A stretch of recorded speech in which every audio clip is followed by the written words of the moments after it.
All right, we're live, bro. We're live. All right, we're back. We're back. Welcome to another edition of Red Cup Rants. I'm your host Dre, and I got one half of my squad here. I got Mad Mike here. Dex is doing his thing. He's going to take off for a couple weeks because he got to handle some family things. So it's going to be Michael Jordan and Scottie Pippen for the time being. Ooh, So, you can beat Jordan. or Shaq and Be my Kobe, favorite player. or Shaq and Or Kobe if you Shaq want and to do Kobe. that. Or Or Shaq Shaq and and Kobe. Kobe. Right. So how you feeling, man? I'm pretty good, man. I watched these damn taxes come, so I can start paying fucking bills. I I can tell you that don't even want much. to talk I about. think I don't even want everybody. to talk about no taxes, bro. I don't even want to talk. I don't I even want to got talk about no shoes, taxes, bro. bro. Everybody talk about I got rich people problems. I ain't got no rich people problems, man. No, I don't want them fucking problems, bro, at Hey, all. if you paying somebody, if you paying somebody, regardless of the fact. I'm trying to tell you, boy. Uncle Sam always got his hand out when he see how much always got his hand out. Like, yo, give me that. I need that. I need that.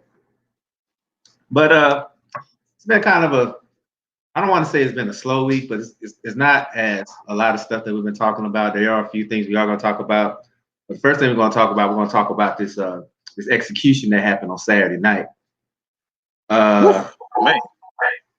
I don't even know where to start. Oh, I do know where I start. Thanks a lot, Wilder, for costing me $1,000 on you. I did drink the Kool-Aid because I thought that you was going to learn from the first fight that you was a knockout away from losing, because if it wasn't for that knockout, you would have lost that fight. I thought you was going to shape up after you almost lost to Ortiz, and you didn't shape up after that. And then we saw what happened Saturday night. We saw pretty much an execution. I mean, I ain't really got nothing to say. I mean, he's making excuses about his costume, but that costume didn't have nothing to him doing with him getting his ass whooped. You know what I I'm saying? mean, he Trash. looks like a Yeah. buster, man. He Yeah. sound like a buster, man. Straight up buster. I can't respect any man, especially you did all that shit talking that you did. Like you've been talking gang of shit for we talking about years. Talking about he's the biggest, best, and you better Don't than forget Mike the Tyson. Mike Tyson comment he The made. Mike Tyson, like you better than Mike Tyson. Like bro, like you can't come with excuses. Mike didn't make any excuses when he got his ass knocked out by Evander Holyfield and not Evander Holyfield, but Buster Douglas. Buster Douglas and Lennox Lewis. Like he got murdered by Lennox Lewis. Like he got murdered by Lennox. And Mike did not make any Never made an excuse for excuse. that. Never made an He, excuse. he So took that shit. He took that. So like for me, I always say the heart of a champion comes down when you know when you are a champion when you have your first loss. That first loss comes, then you know what type of person, how great he is, the type of person he is. And for me, I was totally surprised. I did expect a good fight, and I did not get that. nobody For did. me, Nobody did. And consider the fact that Fury had his, like you said, we talked about him, Mike. You say he had a lot of mental issues and he had a lot of demons he had to fight off. So the way that he's come back now and the way he like dominated Wilder, I'm like, wow, like. And Iron Mike said his best. How embarrassing for man, Black people. boy, man, Man, look, hey, I was on Twitter the other day. And they had a picture of Tyson Fury and Deontay Wilder, and they had Wilder on the ground. And somebody said they're going to hang that in every white barbershop in America. yo, man, I did. Oh man, these memes have been absolutely hilarious, bro. I like. I don't see. I don't know how he come back from this. Like even if he wins the next fight, he's been totally outclassed by the first two fights. It was only Yeah. a lucky punch. Like I tell people all the time, like how can a boxer have it's luck? Why is it luck? I've been saying this all, and I'm gonna have Dre. You might disagree, and a lot of people may disagree. But when you're totally outclassed by several, well, not just one boxer, several boxers have Disagree because told me. you remember last time we had the discussion. I told everybody that Wilder Yep. was losing for that punch against Ortiz. Mm-hmm. Ortiz, if Ortiz would have stayed on his feet them whole 12 rounds, Wilder was going to lose that fight. I He's gonna told lose you. that fight. Mm-hmm. But here again, I drank the Kool-Aid, so I thought Wilder was going to be like, you know what? Let me learn how to box. But that first couple rounds, I was just like, he didn't learn nothing. He didn't learn anything. And you know what's the You know, what's the and him and Fury, they both was trying to go for the knockout. But then, as you saw in the later rounds, Fury started switching They style. rise up. Wilder was still trying to look for that haymaker, lucky knockout punch, and it never came because every time he loaded up, Fury was countering, moving side to side. I've never seen a man that big move like that. Like seriously, like That's that's yeah, that's what yeah, people get everything wrong when it comes down. Like they think Fury is not big. Like this is what we know. We followed the game for a long time. We know Tyson Fury is a very good boxer. Like just saw what he did to yeah. Klitschko. You see the Klitschko fight when he Yes, like easily beat Klitschko. Like yeah. I mean, this dude is. like I said, I drunk the Kool Aid because I really thought Wilder was gonna, you To know what I'm learn saying? from He it. probably really was gonna learn from the Ortiz in the first Fury fight, and it looked like he never learned. Like I get it, he's a power puncher. He has power. Everybody knows that man's got lethal punching power. But if you can't use it, then you're pretty What's much good? useless. Like Dex said a couple times. He said boxers always outclass the power puncher. Like look at. I mean, as much as we talk about how great Tyson was when he came out of prison in '96, you can see his skills kind of diminished. Like yeah, he was still destroying people, but he wasn't the same Tyson that went into prison. It was like And you watching saw, Ali. right, and you saw what happened in the Holyfield fight when Holyfield actually started the box instead of going toe to toe Mhm. with Tyson. You saw that. So I'm not saying that was the same thing in that Wilder Fury fight, but it was pretty damn close. So if I'm Deontay Mhm. Wilder, I'm gonna do some serious soul searching to figure out what I need to do to switch it up. He did exercise his rematch clause, but I'm concerned, man. I'm concerned if he shows up to that third fight the same way he fought this second fight. It's gonna be an easy watch for Fury, man. Real easy watch. Like it's not even gonna be. It's not even gonna be. Honestly, I think it'll be worse than the second fight. Honestly, I just don't know what he can do. Like he's 30 years old. 30 years he's, old. he's 30. What He's can like he learn? 31, 32. He's like 31, 32. 31. So he Okay. got a couple years. He still got a couple years. What So can you learn at 32 that you haven't well, already learned? That's my I mean, Miguel Cotto was like, he was 36, 37, and then, he switched up and started training with Freddie Roach, and then he switched to yeah, style. yeah, He yeah. beat Martin. He did beat Sergio Martinez with the new style. So I like I said, he needs to do something because if he goes in with that same game plan, he's, I'm telling you, that third fight is gonna be worse than the second fight. Trust me, it's gonna be worse. So like I said, I'm still a Wilder fan. That's my man, 50 grand. But dog, stop with the excuses. You got your ass whooped, and you really need to do some soul searching to figure out what you need to do. Because you say you're gonna fight this guy, and I'm pretty sure Fury's gonna probably do the same thing he was doing the second fight. So He's gonna use his something big got to body. change. He's gonna use his big body, and that's what he's gonna do. He's gonna use his body, and he's gonna lay on him, and he's gonna, do the rope a dope. Just a style, pretty much the Bend him style. Yeah, around. yeah. Yeah, that's it. That's what he's gonna do. He doesn't need to do anything. He's already a better boxer. What I would suggest he do is Wilder.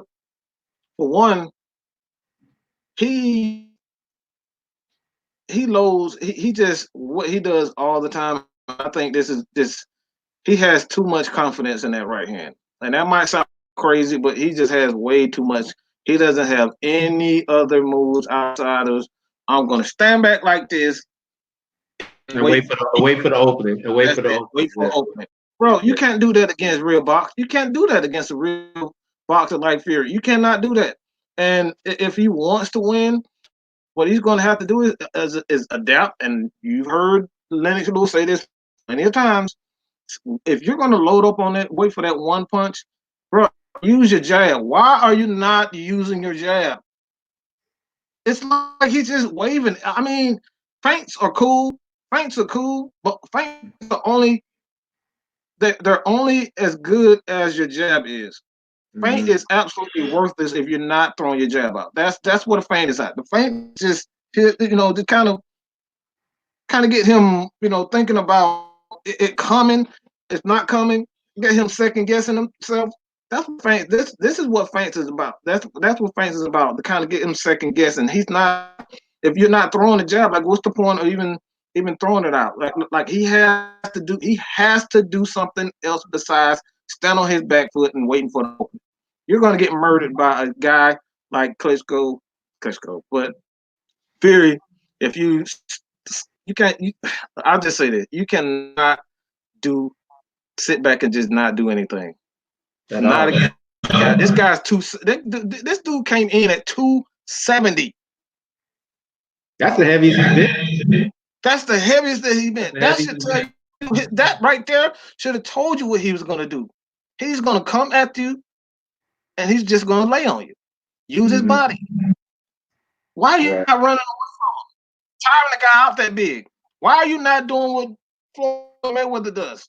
Run around the ring, and Muhammad Ali doing the Ali shuffle. Like, bro, the rope-a-dope.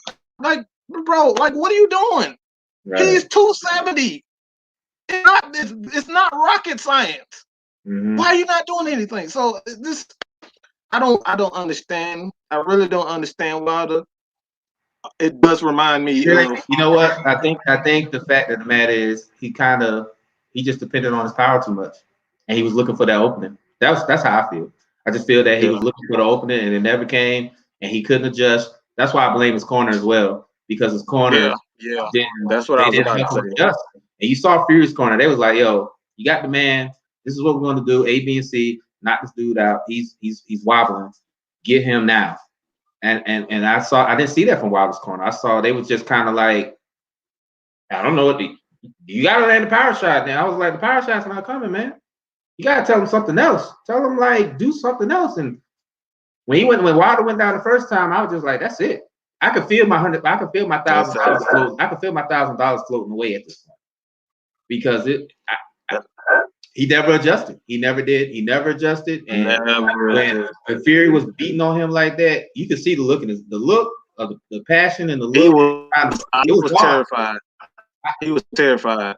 He was terrified. I've never seen him look that scared. He was. I don't give a damn what nobody say. That dude was scared of. I want to say Klitschko. I guess he's big like Klitschko, but Fury was. He is a big guy. That dude is big, and I don't think. That's the crazy part about it is he's big, but the dude moves like a middle line. He moves like a middleweight. He moves like a middleweight. Like the way he was punching Wilder at so many angles, I was just like, wow. I've never seen that before. I think the only time I seen somebody move that nimble like that was Lennox Lewis. That was the only time I seen. Lennox Lewis. Maybe you can put Klitschko in there. But I've never seen anybody like that except Lennox Lewis, who was big and tall but can move. That's the last time I seen a heavyweight like that. You know what I'm saying? So at this point right now, we're at a crossroad right now. Wilder's pretty much got to do some soul searching. Fury right now, to me, honestly, is probably the best heavyweight in the division right now.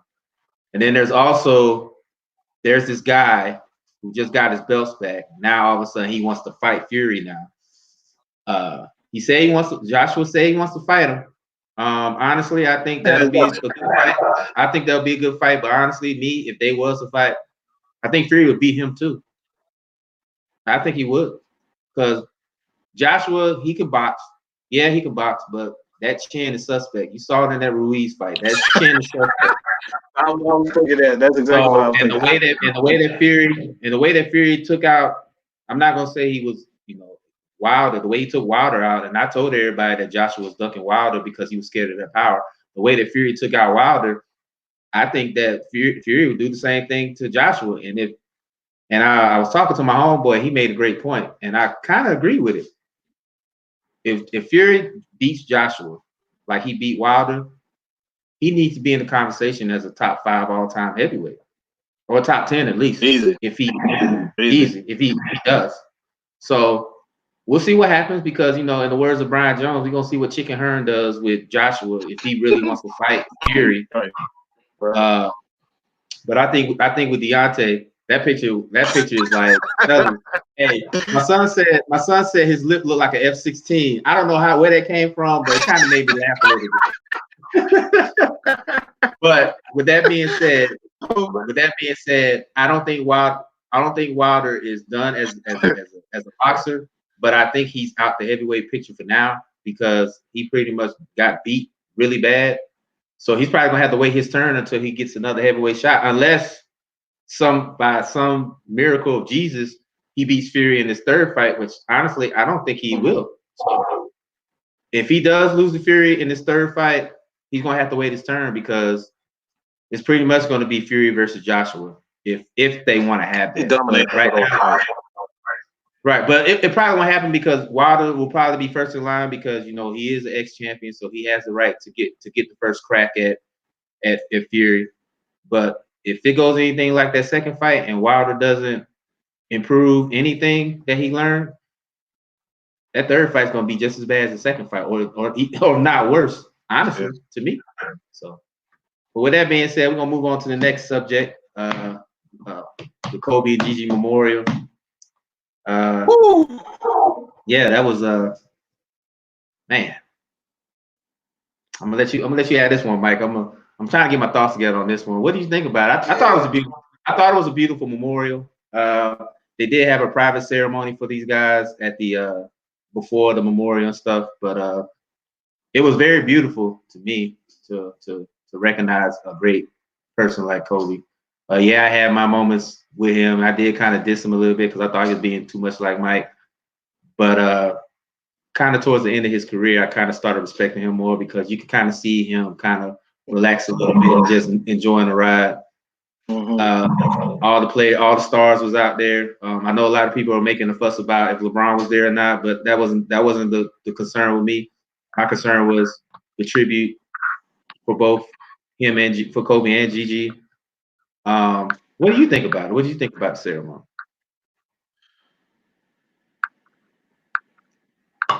Well, let me give you a brief background of just my thoughts on Kobe. I pretty much thought exactly the way that you did about Kobe. I really couldn't stand Kobe. Not going front. I could was trying to be like Mike, which he was, but yeah. Now that you think about it, in hindsight, like I said, we were around the same age, Kobe, whatnot. I think now we all have our idols. Right. I'm the type of person, I was an Ali. I love Ali. I love Pop. I love, a number of guys, but idolize Michael Jordan, Scottie Pippen, those guys. And what if I was a basketball player and I patterned my game after those guys? What if I was a boxer and people? I mean, Larry Holmes got so much heat for trying to be like this guy was Muhammad Ali. Mike Tyson. Man, he got so much heat. Like he loved Ali, and he got so much hate for it. And I never understood that until I take a step back and I look at Kobe, and it's the exact same thing. Larry Holmes was a great champion in his own right, and he looked exactly like Muhammad Ali. His game was almost exactly like Muhammad Ali, and Kobe was Michael Jordan, and I couldn't stand it. But the more that his game grew, the thing you have no choice but to respect this man. When I tell you, look, I remember one game that put it over the top for me, and this guy had, and Jesus Christ, like, the more I think about it, it's crazy, man. I've never seen anybody finish a basketball game on a torn Achilles. Never. I've never seen anybody. Showed you That how right much you there. love. Showed you how much you love the This game. dude. That's like that right there, bro. A sprained ankle. I'm not doing anything on a sprained ankle. This dude is out there Right. shooting free throws. Okay, hopping to the free throw line, and this dude shot 2 free throws, and he hit. Yeah. He hit free throw. Hit the free throw. Yeah. You know what I'm Yep. saying? Like you cannot help but to love that man. Even after Shaq, the Shaq and Kobe still end up winning. Was it 2 championships after that? After Shaq and Kobe, He went back. He went back to back after Shaq left. He went back to back, yeah, which is kind of. back to I back, think. like he did that. I think with the Kobe and Shaq thing, that's probably one of the biggest what ifs. If they would have stayed together beyond the beef and the petty Man, stuff, I think they would have won way more championships. That whole yeah, 2000 that whole decade, I think the Lakers would have won at least 6 or 7 championships off of that alone if they would have stayed easy, past the petty. easy. They easily would have won. Because I said it before, they're in the conversation as one of the best duos. I got them number 2 behind Scotty and Mike. I got number 2 behind Scotty and Mike. I definitely. But So do I. but like I said, that's one of the biggest what if questions in basketball. If Kobe and Shaq would have stayed together beyond the pettiness and the beefing, they would have won way more championships because you never seen a guy like Shaq that could dominate in the paint like that. And then Ooh, man. Kobe was starting to blossom into the player that people knew he was going to be. Mm-hmm.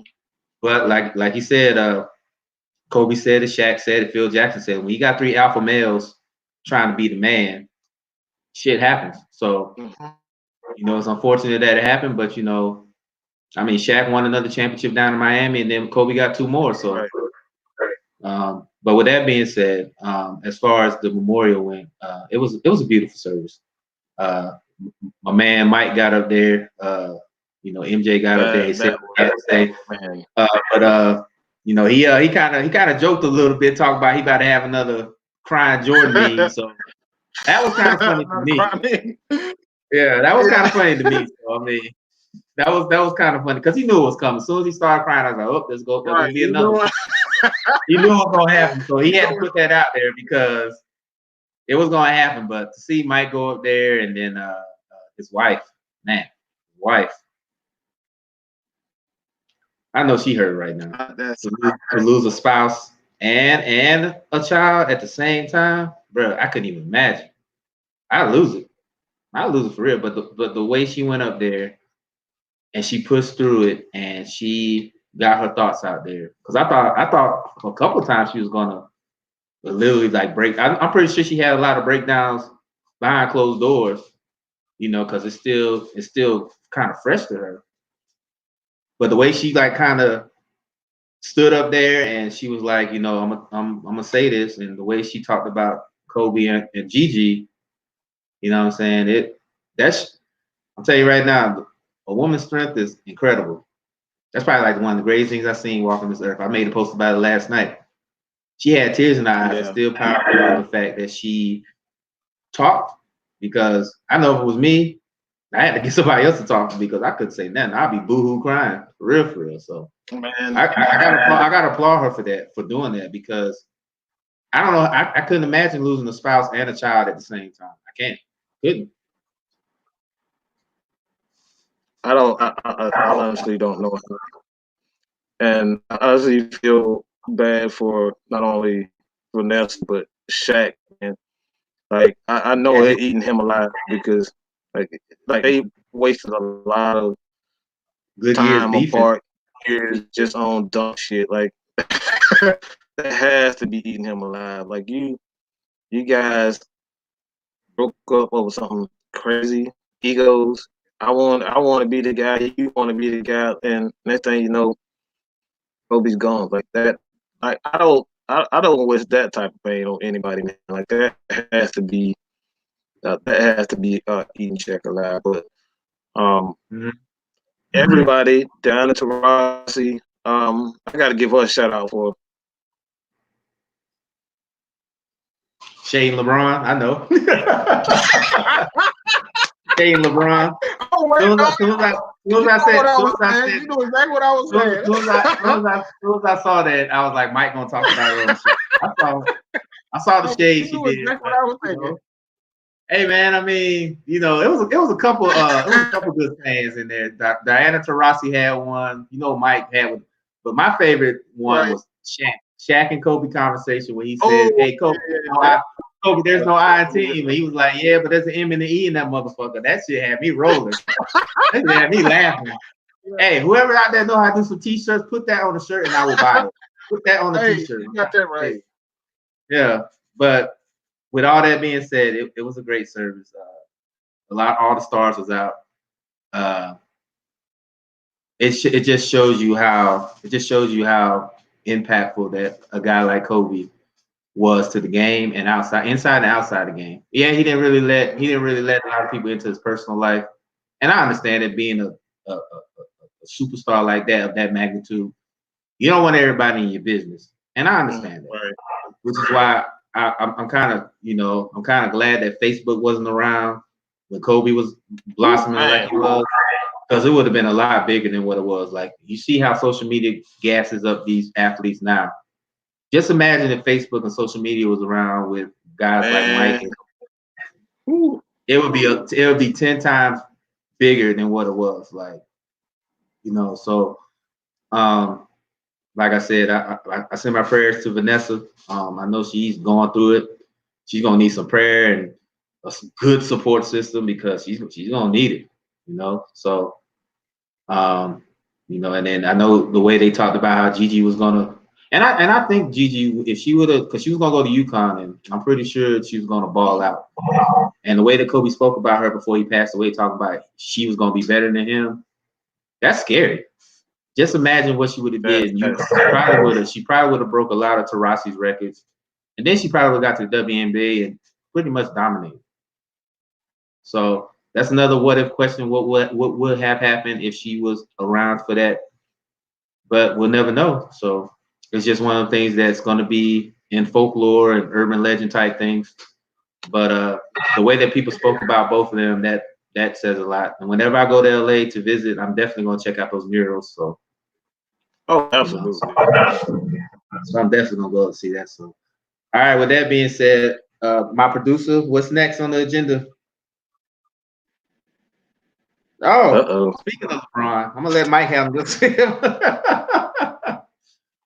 gonna let Mike handle this one because I'm intrigued. Honestly, I'm intrigued by the matchup, but I know Mike's got other concerns and what he wants to say. So I'm gonna let him have that one for a minute. So go ahead, bro. Man, y'all know damn well I don't like talking about no damn little queen, man. What am I gonna say? What am I gonna say? I'm just gonna sound like a hater, man. All right, that's what I'm gonna say. Man, this is why we have Red Cup Rants. We're not ESPN. LeBron ain't playing no defense. Yeah, I mean, LeBron ain't gonna play no defense. He ain't gonna play no defense. He gonna get a behind the back block. He gonna get behind the back rebound. He gonna get behind the back steal. He's not gonna play no man to man defense. He's not gonna do any of that. So prepare to see Zion with like 30 points, 10 rebounds, and 5 assists or something like that. LeBron ain't gonna play no defense. And Zion, you know damn well he ain't gonna get. This is still LeBron's league. There's still his ref. There's still his court. He gets to take off. And it's called load management, right? Whatever the hell that means. Look, I am intrigued for this. All right, I am intrigued just from the standpoint of Zion. Like, I'm a Duke fan. I've been a Duke fan for a long time, but I just want to see what he can blossom into. We already know what LeBron is, but if he reminds me of Zebo. That's a good comparison. Zion reminds me a lot of Zebo. He has the exact same game, the frame. He's left-handed. Like, he is Zach Randolph, bro. Like that's who he is. A more athletic Zach Randolph. And if he can continue to, I think he needs to focus on his mid-range game. If he focus on his mid-range, because I don't think he'll be a consistent three-point shooter. If he could work on his mid-range jump shot, this dude will be unguardable. Like this dude is already athletic free. Already athletic free. If he gets that mid-range jumper, like hey, what's his name? Play with LeBron.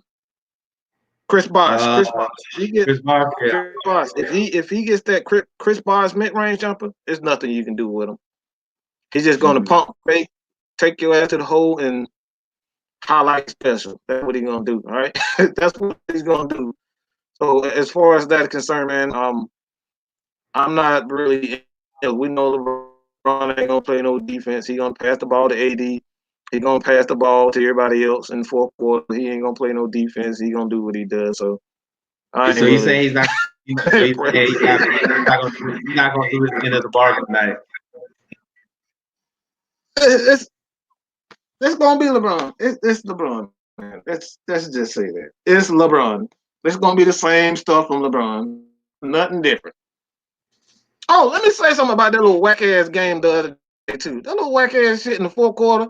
They really tried to get. They really tried. Boston was playing their ass off, and then the refs just came out of nowhere.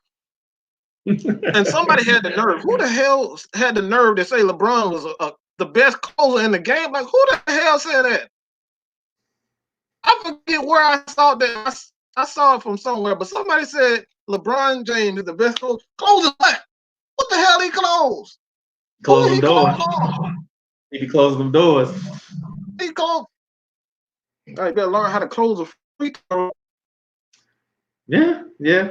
Well, I will say this about I'm actually intrigued by this matchup tonight because we all heard the comparisons between Zion and LeBron because everybody talks about how LeBron pretty much changed the game as far as being a generational talent because with the size and the speed and the power and stuff like that. And then when Zion came along and you saw what he did at Duke, pretty much doing the same thing LeBron does. You know how the media and the fans start comparing people. So I'm intrigued by this matchup tonight because, I would like to see him go one-on-one, but, maybe the coaches will probably have other ideas. So we probably won't see that. But I would love to see it because I'm pretty sure, just like I said it on my post, it's the old line versus the young line. You know what I'm saying? LeBron's not going to be playing in the league much longer. And then Zion's probably going to be the face of the league if he stays healthy and kind of slims down a little bit. He will be the face of the league. But there's other storylines in there. Brandon Ingram, who was a former Laker, Lonzo Ball, who was a former Laker, Anthony Davis, who's a former Pelican. I mean, it's a bunch of storylines there. So I'm actually intrigued by this. And then also, the Pelicans are in the running for the 8th spot in the playoffs. So I was talking to my boy Joe B earlier today, and the powers that be are going to try to push this Pelicans into the 8th spot because the Lakers are the #1 seed, and they're going to try to push. You know what's coming. So they can have that dream matchup of seeing LeBron and Zion go at each other for 7 games. So you know how it's going to go. But there's one person out there that I really feel sorry for in all this. And that's Ja Morant. I feel sorry for him because this man has been balling out pretty much the whole season.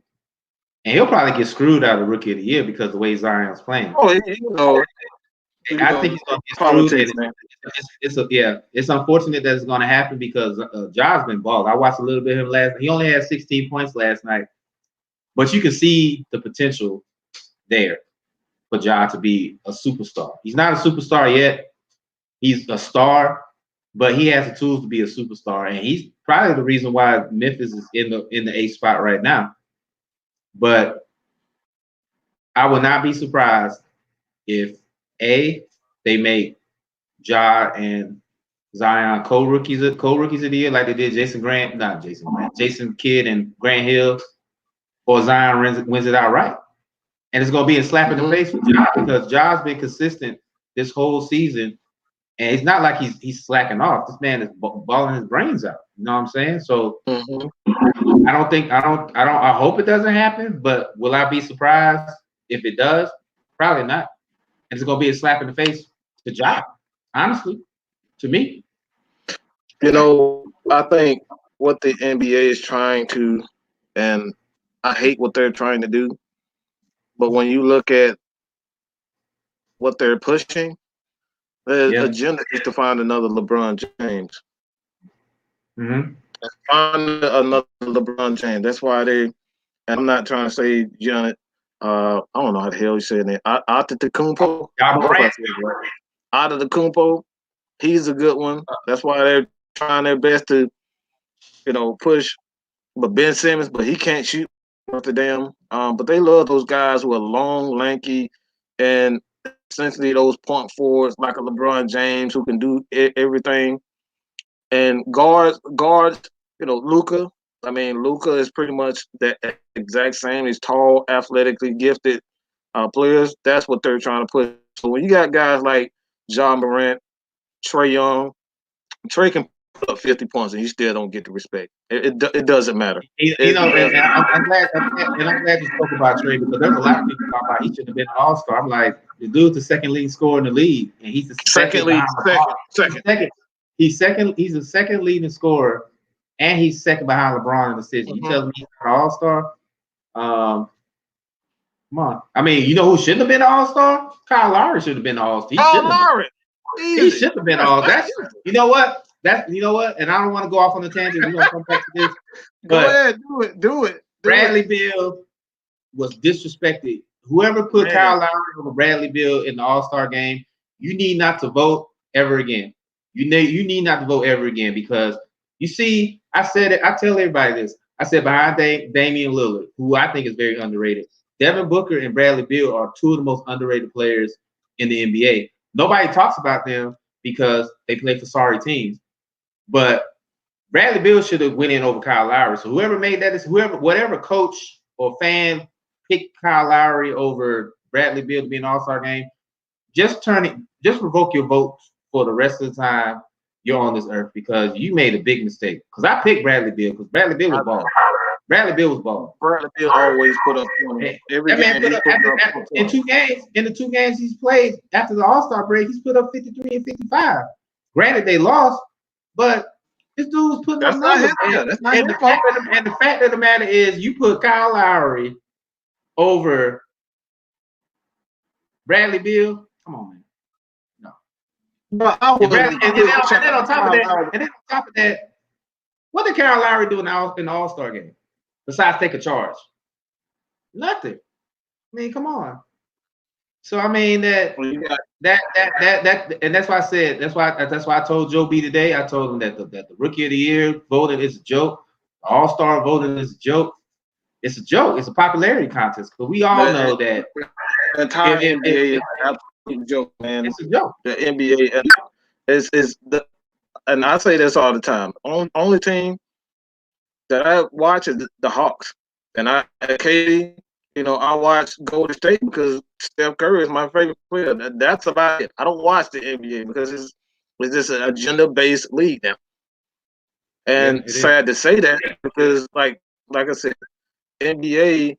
I love to play basketball. I've always basketball besides football has always been, my two favorite sports, and I can't enjoy the game that I love because it's an agenda based. Like everything they do is agenda based, and I can't watch a game without seeing somebody at the free throw line 20 fucking times at the free throw. Like that right there tells you everything. We're not talking about just one player. It's about 40 free throws almost every single game. Each team, almost each team. 40 free throws, close to it. Every game.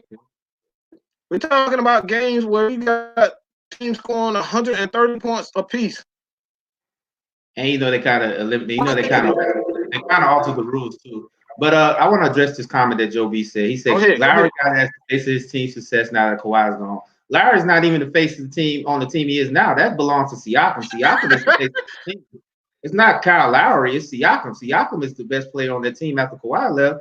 So, like I said before, Kyle Lowry shouldn't have gotten in over Bradley Beal. Everybody talks about records. Everybody talks about, but look at the stats. Look at the stat line. Look at the stats. The stats don't lie. Records lie. Women lie. Men lie. Stats don't lie. and Lowry, Brick Beal should have gotten it over Lowry.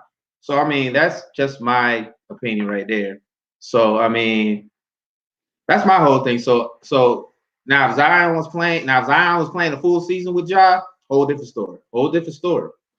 But the fact of the matter is, the reason why I think Ja will get it over Zion, in my opinion, is because Ja's played the whole season and he's been consistent this whole season. Now, if he would have fell off, like completely fell off, then we'll be talking about Zion winning it. But come on now, y'all, people out there saying that Zion should win it over Ja. Y'all haven't. Ja has been consistent, and y'all being borderline disrespectful. Y'all say that. So Yeah, that's just my opinion. So that's my opinion. But I mean, and like I said, I got a gut feeling that Ja's gonna get screwed out of Rookie of the Year. I really think he will. I think he's gonna get screwed, like and it's gonna be a slap in the face. And it's gonna be a slap in the face to him. And I said it. If Zion somehow wins Rookie of the Year over Ja, they just need to give out the award to the best college player coming out and just end it right there. So we won't have no controversy. That's pretty much that's pretty much. But let me address this question, this comment right here, man. Go ahead, man. Embiid or Simmons in the future, man.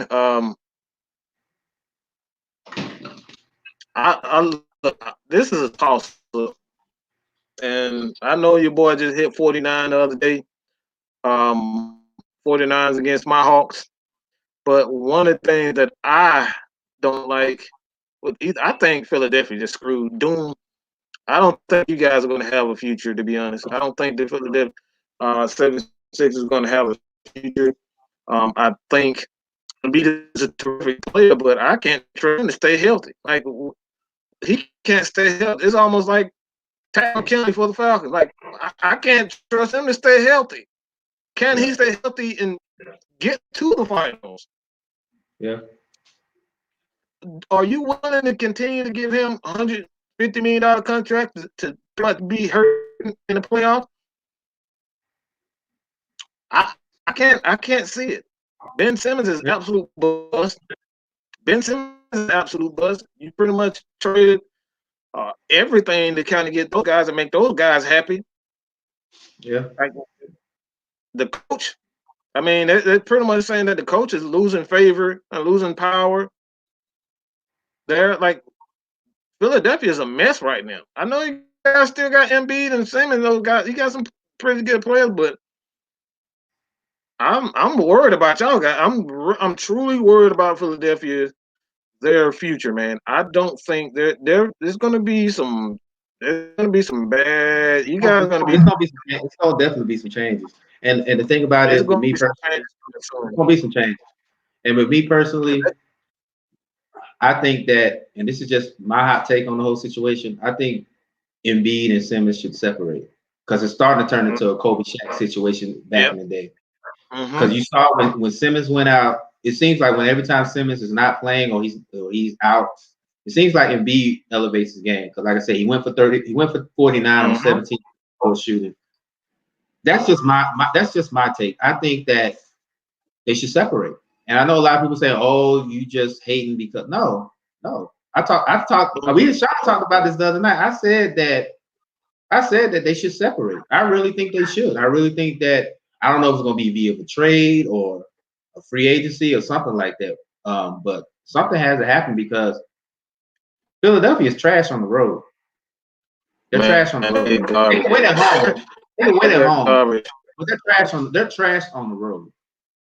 And I think that's going to come back to bite them when they have to go play teams like Toronto and Milwaukee, and they have to try to win at home. Yes, they did it last year, winning at home against these guys, but they did fall to the Raptors on Kawhi's last shot.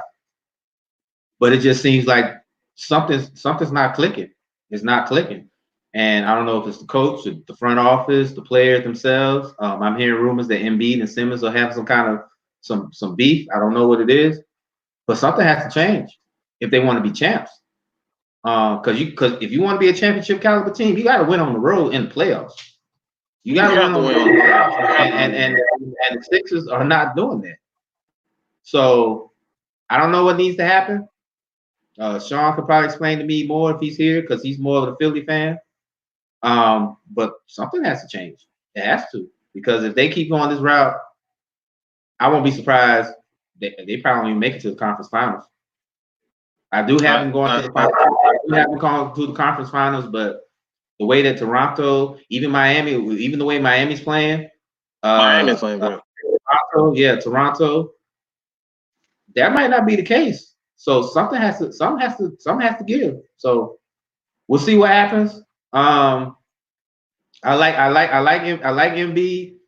I said that he would, once he got past the injury problems, that he would be a good player. And he showed that last night against the Hawks. Like I said, dropping 49. But Philadelphia, the Sixers got to do some serious soul searching. So that's how I feel about it. So I mean, yeah, we'll see what happens, right?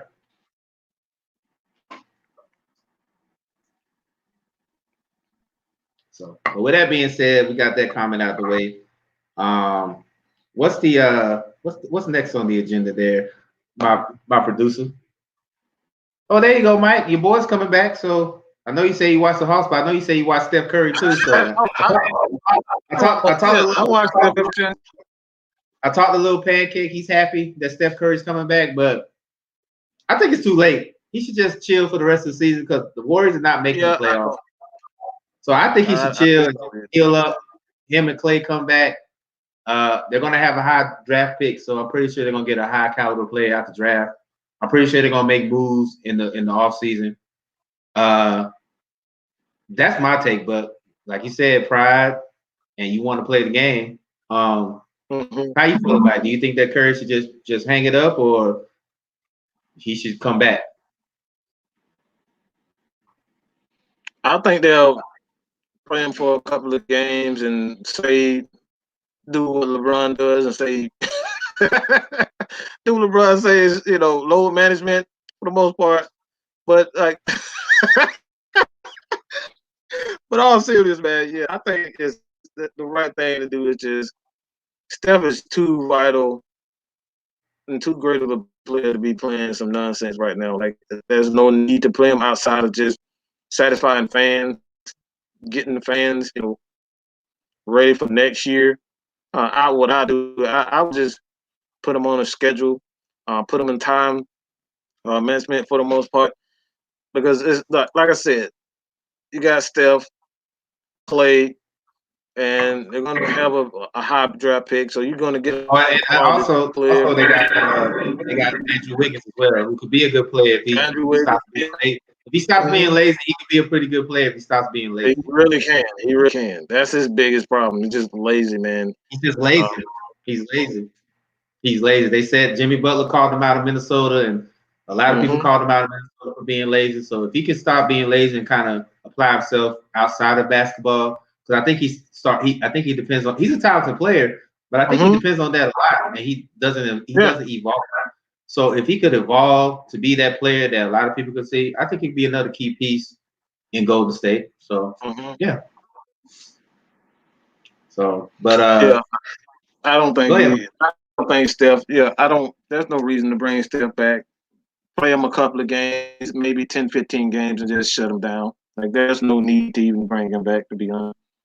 Yeah, they're not making the playoffs unless something miraculous happens. They're not making the playoffs. That's not happening. Why would you want to make the playoffs anyway? Exactly, because to get swept by one of these good teams in the West, because the West is stacked still. The West is still pretty stacked.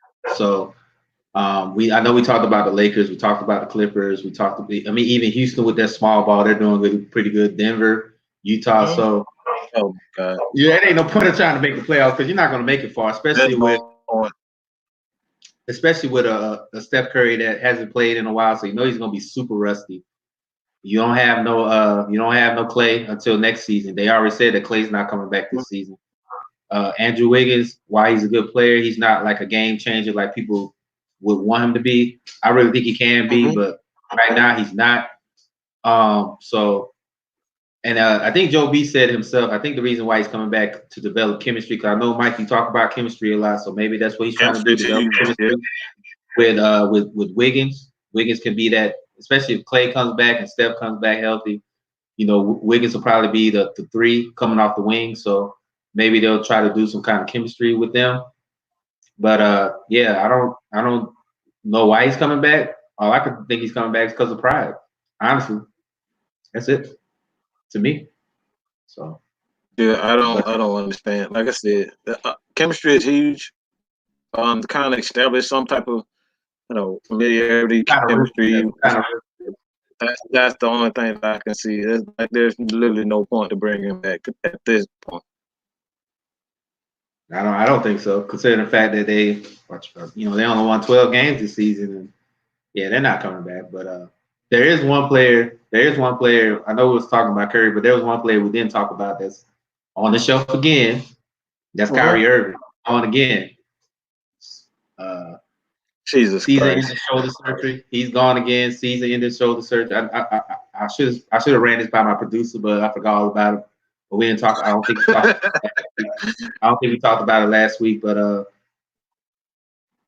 my homeboy, he's kind of like he likes the Nets.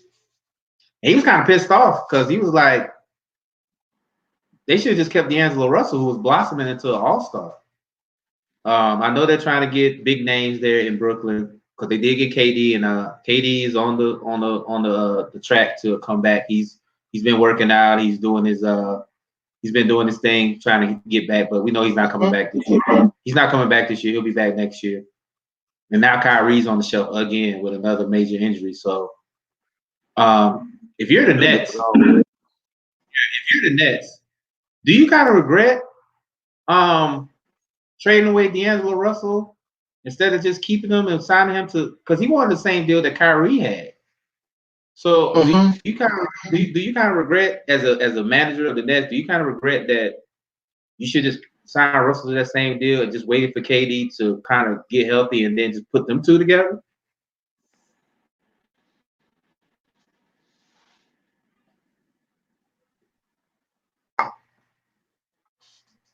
I mean, I don't know. I mean, that franchise is doomed. I'll just say that, man. They just damn doomed. Just simple. I think, yeah, that's the comment that I'm actually reading. Like that franchise is doomed. I don't know what Kevin was thinking. He should have took his ass to New York, to the Knicks. him and Barry would have been a good. Him and Barry would have been a good combo. But either that or go to Washington and be with Bill. But Bill, we already know Washington couldn't afford him because they just gave that's why they gave John Wall all that money, so they can't even sign nobody right now. Mm-hmm. So but I honestly I think that with Kyrie being on the shelf again, I think the Nets have buyer's remorse. I really think they do. Because I think they pulled the trigger too quickly on D'Angelo Russell, who was having a pretty good year in Brooklyn as a point guard. He was an all-star, healthy, young. Because I think Kyrie's 29, 30 years old. He's kind of old. And D'Angelo Russell he wasn't that old. He was like 24, 25, 26 at the most. So me personally, if it was me, I would have kept D'Angelo, signed him to the same deal that Kyrie, and then I think that's why Joe Reed kind of put it out there. I think that's why they signed Kyrie because in order to get KD, they had to sign Kyrie. That's the only reason why. That's the only reason why. Because I think that's why they didn't sign D'Angelo Russell because they was trying to get Durant. So, like I said, the NFL, not the NFL, the NBA works in crazy circles. The NBA works in crazy circles, and everybody is trying to click up, and well, it's not clicking up no more. Everybody's trying to get these sidekicks and make the NBA a parody again. But me personally, if it was me personally, I would have kept D'Angelo over me. I would have kept D'Angelo. I would have just for the simple fact that he was young. He was young. He was productive. Way too much, man. Right, and he was productive, and he didn't have a major injury. So I mean, that's just my opinion right there. I think that the Nets kind of boggled this. I know they was trying to get KD to come to Brooklyn, but now not only you signed two players to max contracts, both of your players are on the shelf. So now you don't have neither one of them. Not one. You know, you're in the same boat as the Knicks right now. Pretty much, you're in the same boat. So $200 million in both really on the shelf. somebody send the SOS to New York right now because they need it right now because both their teams are struggling. Somebody. I mean, I know the Nets. I know the Nets are in the playoff picture right now, but you know what? If they do make the playoffs, they're not going to make it far. They're not. I can't see it. I don't see it. I don't. I really don't see it. I don't see them making it. Consider the fact that, like, go ahead, Mike. No, I'm just saying, man. I just can't see. Like, you got two injury guys who come out pretty serious injuries. KD with Achilles. Like, there's no guarantee that he's going to come back the same. KD's like that's a serious injury, especially for basketball. Like, we don't know if he's going to come back the same. Like, I don't know. I don't know what to say about New York. I really don't know what to tell you guys, man. Pray to Jesus, pray to Allah, whatever the hell you want to pray. Oh, hold on, White. Speaking of which, this one he said, what would it take for the Knicks to be relevant? Jesus Christ, pretty much. Jesus. Yo, two things need to happen. Number one, y'all need Jesus Christ. I mean, RJ Barrett is a very solid rookie, but y'all need Jesus, and also y'all need James Dolan to sell y'all team. You already know. I know. I need James Dolan. James Dolan is the worst owner in all of sports. I thought Jerry Jones was bad. I thought Jerry Jones was bad, but James Dolan makes Jerry Jones look confident. Y'all need James Dolan to sell that team. Y'all really do, because he needed to go. You telling me all of these free agents that they have out here. You telling me the New York Knicks couldn't get one? Not one? Not even one? I mean, they had Kevin Durant in Madison Square Garden. They had him in Madison Square Garden, but they were like, well, we're not going to sign him because he's coming off a bad injury. So he's better than all your players on your team. I would have took an 85% Kevin Durant over any of the players on the Knicks. You know what I'm saying? And then they was banking on getting the number one pick because of Zion, to get Zion. And we saw how that goes. You know the lottery in the NBA is unpredictable. So you know they're not gonna get him. So I mean, it's like I don't know what the Knicks need. I don't know what they need to do, honestly. I mean, like I said, you need to pray. And you better hope that you wake up one day and James because y'all need help all over the place. Y'all need some help.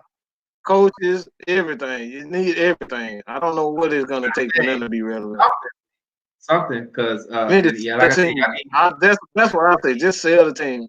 Dolan needs to go. But you know what? He's not gonna sell it. You know why? Because the Knicks are one of the top earning team, and that's why I understand.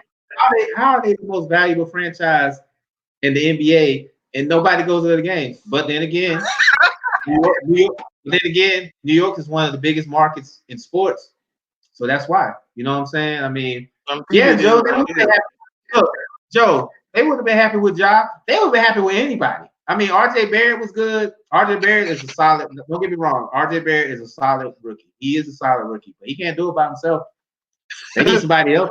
They need some more folks out there. You know what I'm saying? But I just don't understand how the Knicks are this valuable franchise and they suck. They've been sucking since they haven't been good. They haven't been good since a decade. Over a decade, bro. Over a decade. The last time the Knicks were good was 1999 when they made that run to the finals and they lost to the Spurs. That was the last time. That's the last time. That was the last time. But with that being okay for Melo. It was okay. Yeah. For Melo. They weren't good. I watched the Knicks because they had Hoodie Miller, but he couldn't do it by himself. That's it. They couldn't. Somebody had to do something.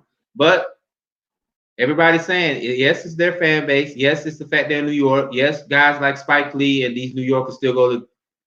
That's why I said. That's why it boggles me, just like it boggles me with Atlanta, because Atlanta has a pretty good sports market. We're in the same boat. I just don't understand how New York is one of these valuable franchises. Like I said, Jerry Jones makes Dolan makes Jerry Jones look smart, and not a lot of people can say that. You know what I'm saying? So yeah. So, but with that being said, we're gonna move on to the next one. My producer, what's the next subject we're gonna talk about? Oh, we're gonna talk about the free agency. Yeah. With a lot of willing and dealing. D'Angelo Russell's gone. He's gone. He's a Timberwolf now with his homeboy Karl Anthony Towns. Who else is there out there? Who else is out there as far as free agency that really? We got Devin back.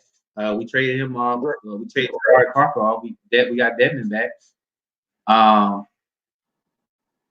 I don't really know who else is free agency wise. I mean, Marquise, whatever they name, Marquise. Yeah, them idiots. That's where are they gonna go? Nah, they're both ones with. Guess what? They made this another story between Kawhi and LeBron.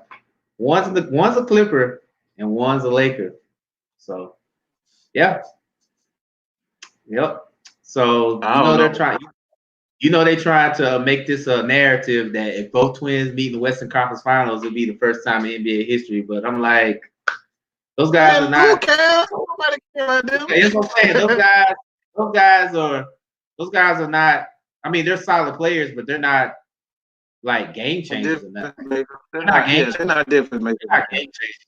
Oh, and the Hawks did get Clint Capella, which is I'm very excited for. I think he'll be that. I think he'll be that rim protector that the Hawks sorely need. I mean, much respect to John Collins, but I think John Collins is more of an offensive-minded big man, and I think Clint Capella will be that third guy. He'll get the rebounds, he'll get the blocks, he'll protect the rim because I think that's what the Hawks were lacking, a presence in the middle, and I think that would seriously help. We didn't really give up a lot. I think we gave up a first-round pick, but it wasn't a first round pick that's going to affect this draft coming up. So we're still going to have this. Yeah. We're still going to have a high draft pick. So I'm looking forward to that, and I agree with a lot what Joe B's saying right now. I think that the Hawks are trending. Yeah, Collins' injury kind of set us back, but there was a lot of other things. But right now, the way these guys are playing now, give us about a couple years and we'll be all right. But honestly, it's actually been kind of a dry free agency in the NBA as of late because a lot of the big names won't be free agents until next year. They already made their choice who they're gonna be with. They already made it before the free agents. Well, they already know. The name that everybody's talking about is Giannis. Giannis is a free agent next year. Yep. Everybody's already talking about he's gonna go west to either the Lakers or the Warriors. Oh you know how that goes. You know how that goes. But that's everybody the big name. Honestly, I think he stays in Milwaukee. Or if he does decide to leave, he's not going to the Lakers or not the Clippers. He's not going to the Warriors. He's not going to either one of those teams. But if Joe B says the Knicks, I can see that. I can see him going to New York. They'll have that'll be a big name that could bring the crowd in. Well, my question is this. You go from a title contending team to the bottom dwelling of the Eastern Conference. I don't know about that. I mean, yeah, Golden State is at the bottom right now, but Golden State is missing Steph Curry and Klay Thompson.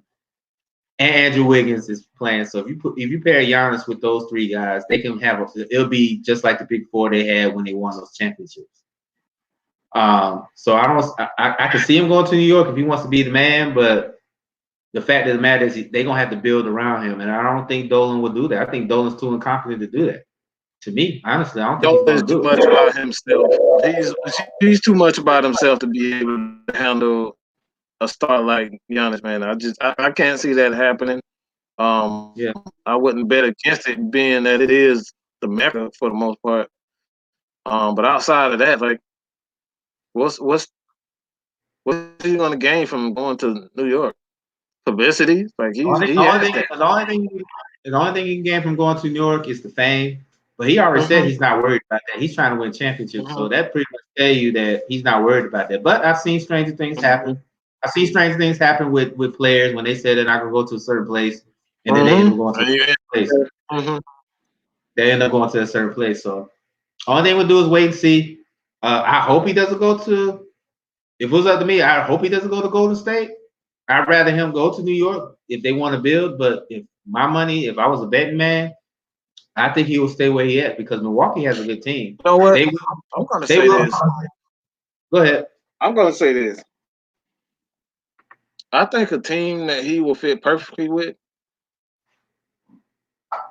is. I think the team that he fits perfectly with is the San Antonio Spurs, man. I think the San Antonio Spurs are a perfect fit for Giannis. Good defense, and you already know how that team is for the most part. They're defensive oriented.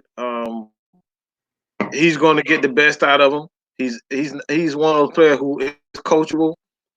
He plays defense, and I think it's the perfect spot. The perfect spot is San Antonio. I think this the perfect spot for him is San Antonio, and you already know. My question to you is this. My question to you is this: if he does, because I do think he'll go. I think San Antonio is a perfect fit for him. My question is this: LaMarcus Aldridge, LA Aldridge already plays that spot. So how would it work unless they move Giannis to the 3? How would it work? How would it work though? You know, moving to that's the only thing I'm saying. And then on top of that, you know the Spurs don't spend no money. The Spurs don't spend no money like this. The Spurs don't spend no money like that. But I think if they don't spend money like that. But if they want a star and the star wants to be there, that Popovich can get like they've used Boris Diaw as the point forward, so it won't be. It's not anything that he hasn't done before. He used taller guys to be a point guard and let the guards pretty much be the scorers, like Tony Parker, Manu Ginobili. So, look, man, I'm telling you, like, I don't know if San Antonio decides that they want to switch some things up and kind of, be more modern. I always say modern, but that's probably the right word. Modernize that they're just come with the time because they don't like to spend money. But like in this league, you're gonna have to spend money. And Giannis is gonna wherever Giannis goes, he's gonna command. He's gonna command the supermax. I don't see San Antonio paying $200 million. I just don't. I don't see him. I don't see him paying $200 million. And everybody, and look, I'm about to do the Mike treat. I'm about to do the Mad Mike treatment. For everybody that's saying that Giannis is going to Atlanta, stop the fucking madness. He is not coming to Atlanta. He's not. As much as I would love him to come to Atlanta, we already had the pieces in place. We just need to develop. We don't need Giannis to come. Now, if Giannis says I want to come play for Atlanta and they work out a deal, I won't be mad. I won't be mad. But no, he's not coming. That's like people was talking about. We're gonna talk about this when we go into the NFL. Because I know a lot of people saying there's a certain player we need to get, and I told them absolutely not. But we're gonna talk about that in the NFL part. But no, Giannis does not need to come to Atlanta because we have players in place to develop. And I don't need. And then on top of that, where will Giannis fit? We got John Collins. Where will he fit? Where will he fit in Atlanta? I mean, where? So I mean, now that comment right there, I disagree with. No superstar wants to come in Atlanta. That I disagree with. Superstars want to come to Atlanta, but like I said, we gotta put the game out there. You gotta have a reason to come. You can't just come to a team. You gotta have a reason to come. You gotta have a reason. And before trade, but I do agree. But I do agree with this. And then I had to put this up here. She said we need a damn center. Hey, Giannis can play center, power forward, whatever you want him to play, he can play. And I think, and I agree with Joe B and what everybody else said. I think Popovich would make it work if Giannis was to go to San Antonio. He would make it work because I see him have crazy lineups, and somehow next thing you know, the Spurs they're in the NBA Finals. He did it with Boris Diaw. He was a Atlanta Hawks and former Atlanta Hawks player. And Yeah. Boy Diallo playing every position. That dude played every position for Popovich, and I'm telling you, he will be a Yeah. perfect And fit. I think you know what, and I It all think just comes down to money. yeah, It just and I comes think down to money for him. That's it. Do they want to pay the money for him? That's all. That really yeah, it for San that's the Antonio. only thing. That's the only thing I'm saying, that if Giannis does decide to leave Milwaukee, somebody's gonna have to pay him big. Like he's gonna get at least 230 plus. Like somebody's gonna pay him, because that man he's right now he's a top 5 player in the league right now. He's a top 5 player. I even argue he's a top 3 player right now. And somebody's gonna pay him. If he decides to leave, I think he's gonna stay in Milwaukee. That's my thing. But if he does leave, I think so. I think he's gonna stay in Milwaukee. But if he does leave, I won't be surprised if he goes to Golden State. And I won't be surprised if, unless they don't put out the money for him, he'll go to San Antonio. But it's going to be interesting to see, because he's going to be the hot free agent next season. He really is, and everybody's going to want their service. I'm pretty sure Atlanta's going to put their hat in the ring, but I don't expect Atlanta to sign him. But I've seen stranger things happen. I really do. But I don't see Atlanta signing him because, like Joe B said, he doesn't fit in our style of play, and we already addressed that. You got to understand this also with this team. The Hawks are going to have to pay Trey. They're going to have to pay Trey. And players want to play with him, but you can't just have, who you can't just have signing players that just because they're all stars. They have to fit. You can't just throw some crap in there and just hope that they get it together. Trae Young is a point guard, and with point guard, you got to have 2 things: have the ability to shoot, and you have to have the ability to play underneath, down low. If you can't play down low, you can't play with Trae. Trae can't make trash out. Can't make trash out of trash. Right? Not gonna happen. So I don't. Yeah, people want to play with Trae, but at the same time, man, I don't think. I really truly don't think players don't want to play for Atlanta, especially when you got a point guard who is a lot like Steve Nash. The guy is Steve Nash reincarnated. The dude can put up 40, 50 at any given time, and that dude is a wizard with that damn ball. Like, this dude can pass, he can dribble, he can do any damn thing you want. You can't tell me that. And honestly, and I told everybody that everybody wants to compare him to Steph Curry. I said he doesn't. He plays more like Steve Nash to me. He play like Steve Steph Nash. Curry. Yes, everybody enjoys the long shots that he makes. I get that. He plays more like Steve Nash to me, because Steve Nash was one of the players where he was more of a distributor.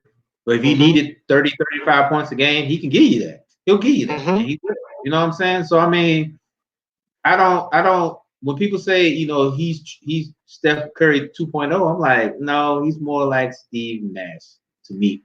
Honestly, I think he's more like Steve Nash, because if you, like I said, I put them side by side. I watched Trae Young's highlights, and then I watched Steve Nash highlights, and you can tell the similarities in their game.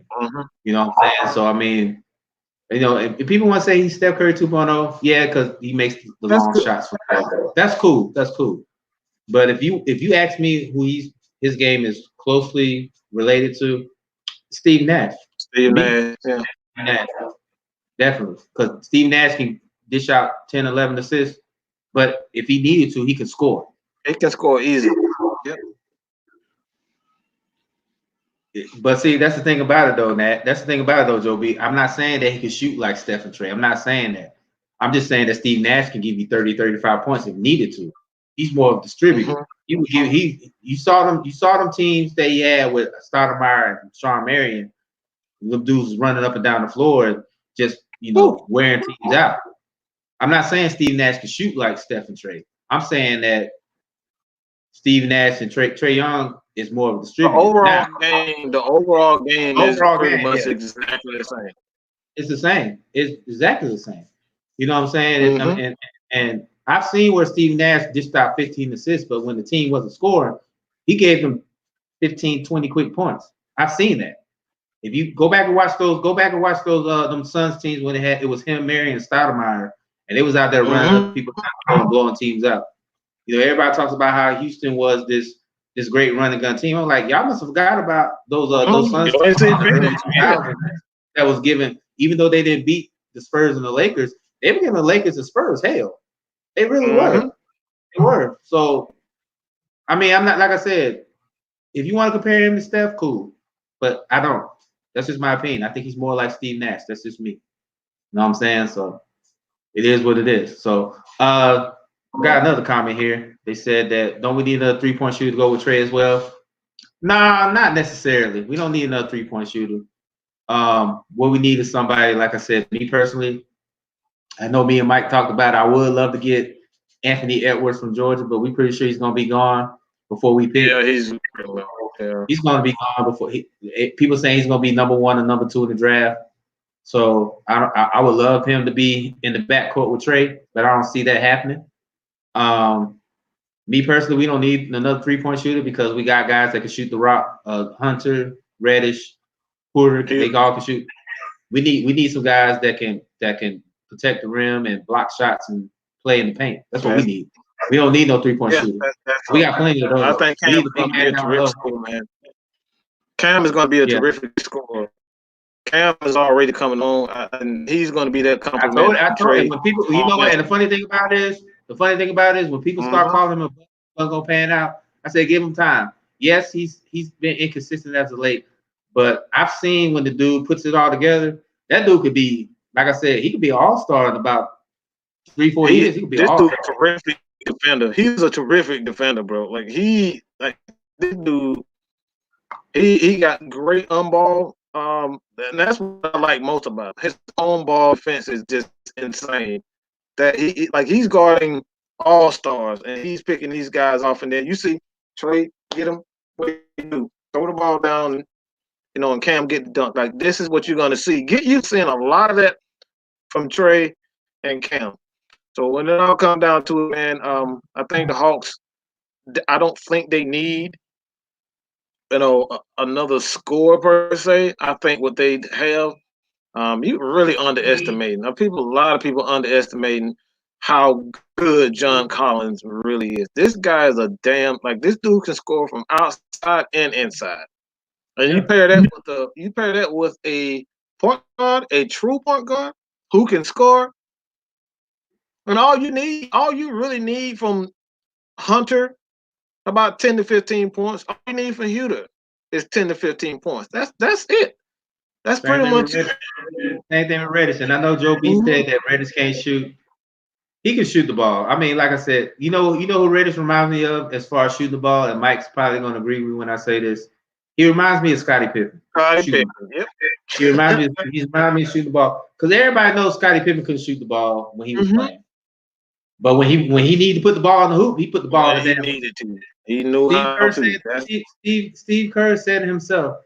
Scottie Pippen is a sometimes shooter, and I can see that with Reddish. But the thing with me that separates Pippen from Reddish is that when Reddish puts it all together, shooting the ball wise, he can shoot the ball. But I don't expect Reddish to be a 40, 50-point scorer. He will get a 40, 50-point game down the road eventually. But the thing with Reddish with me that sticks out to me is not his offense, it's his defense. You saw that steal that pretty much sealed the game against Miami. Reddish is pretty good. Yeah. That dude is going to be a Hunter, we already know that everybody talks about he's going to be the next Kawhi Leonard. I'm waiting for that to be seen. I'm not going to say that yet, but he does present the potential to be a two-way player like Kawhi Leonard and Klay Thompson.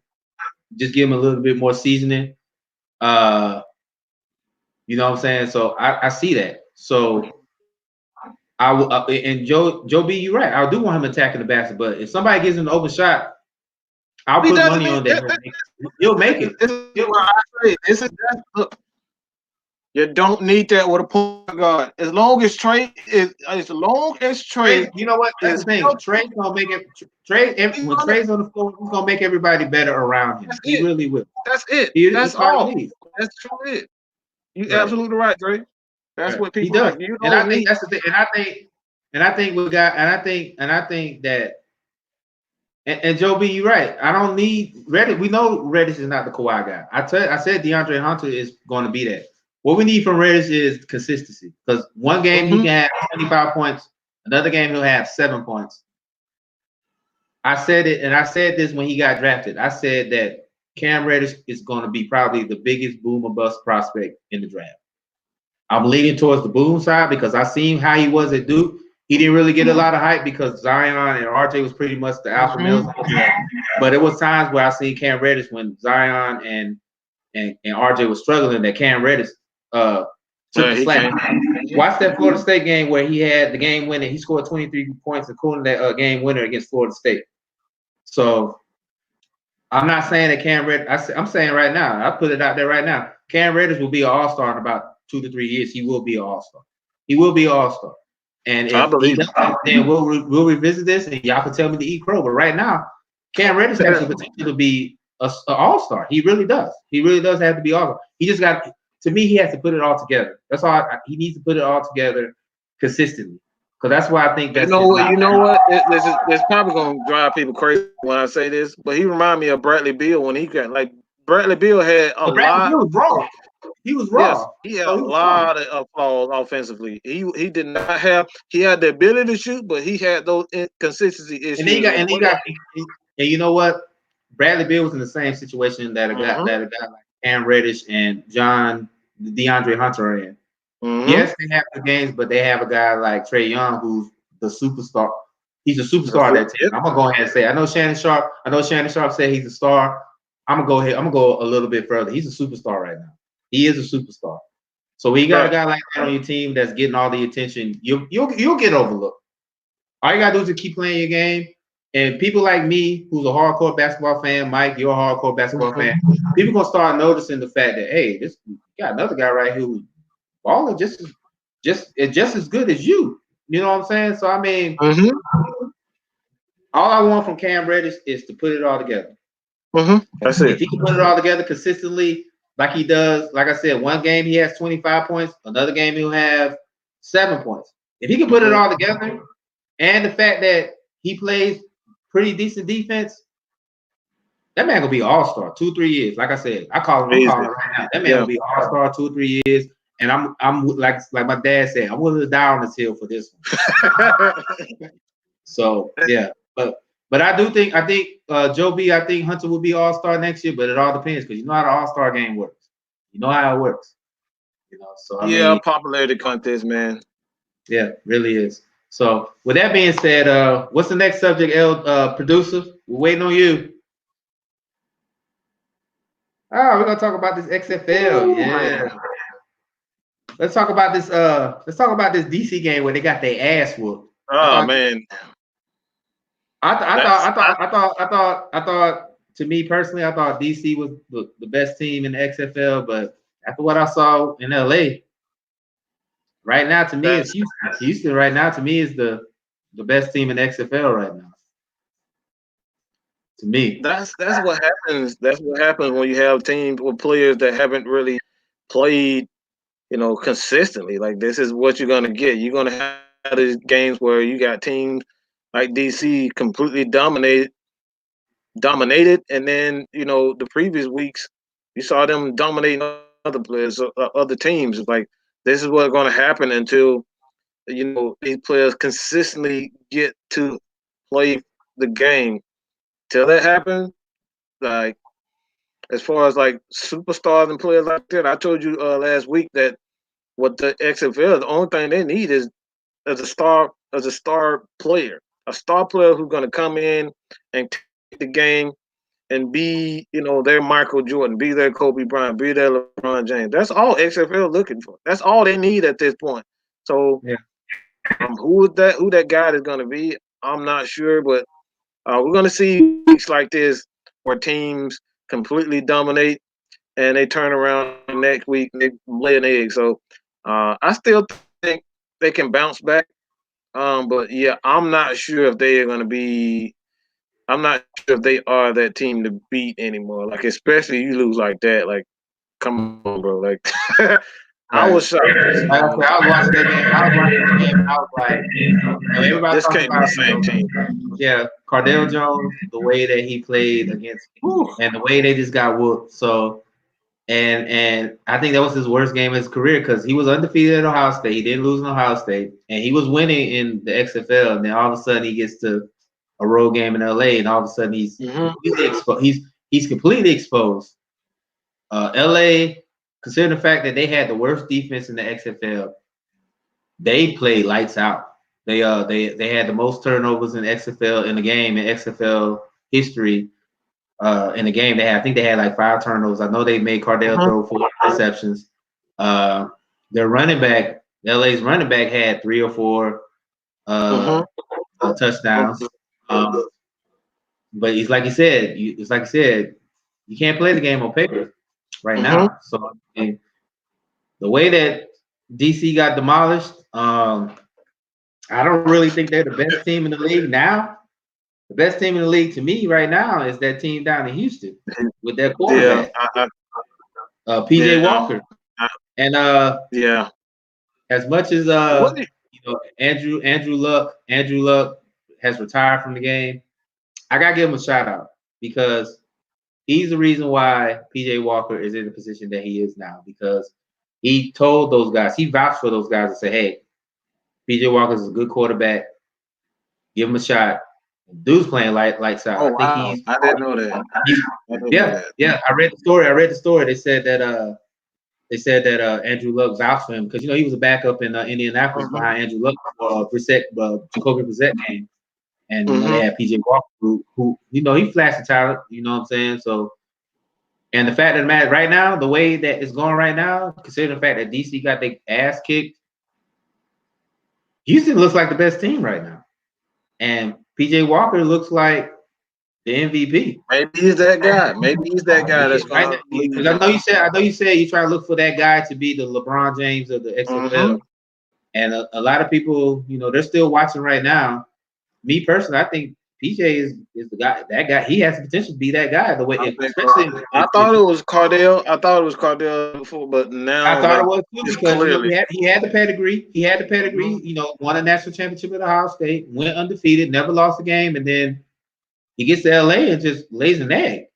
And I was just like, because I had DC beating LA because the way LA was giving up points. But like you said, you don't play the game on paper. So I mean, it's that's how the game is played. But right now, I think that PJ and PJ Walker and the Roughnecks right now, they look like the best team in the league right now. But with that being said, I will say this about the XFL. We have had, and I know my producer is listening right now because she is from St. Louis.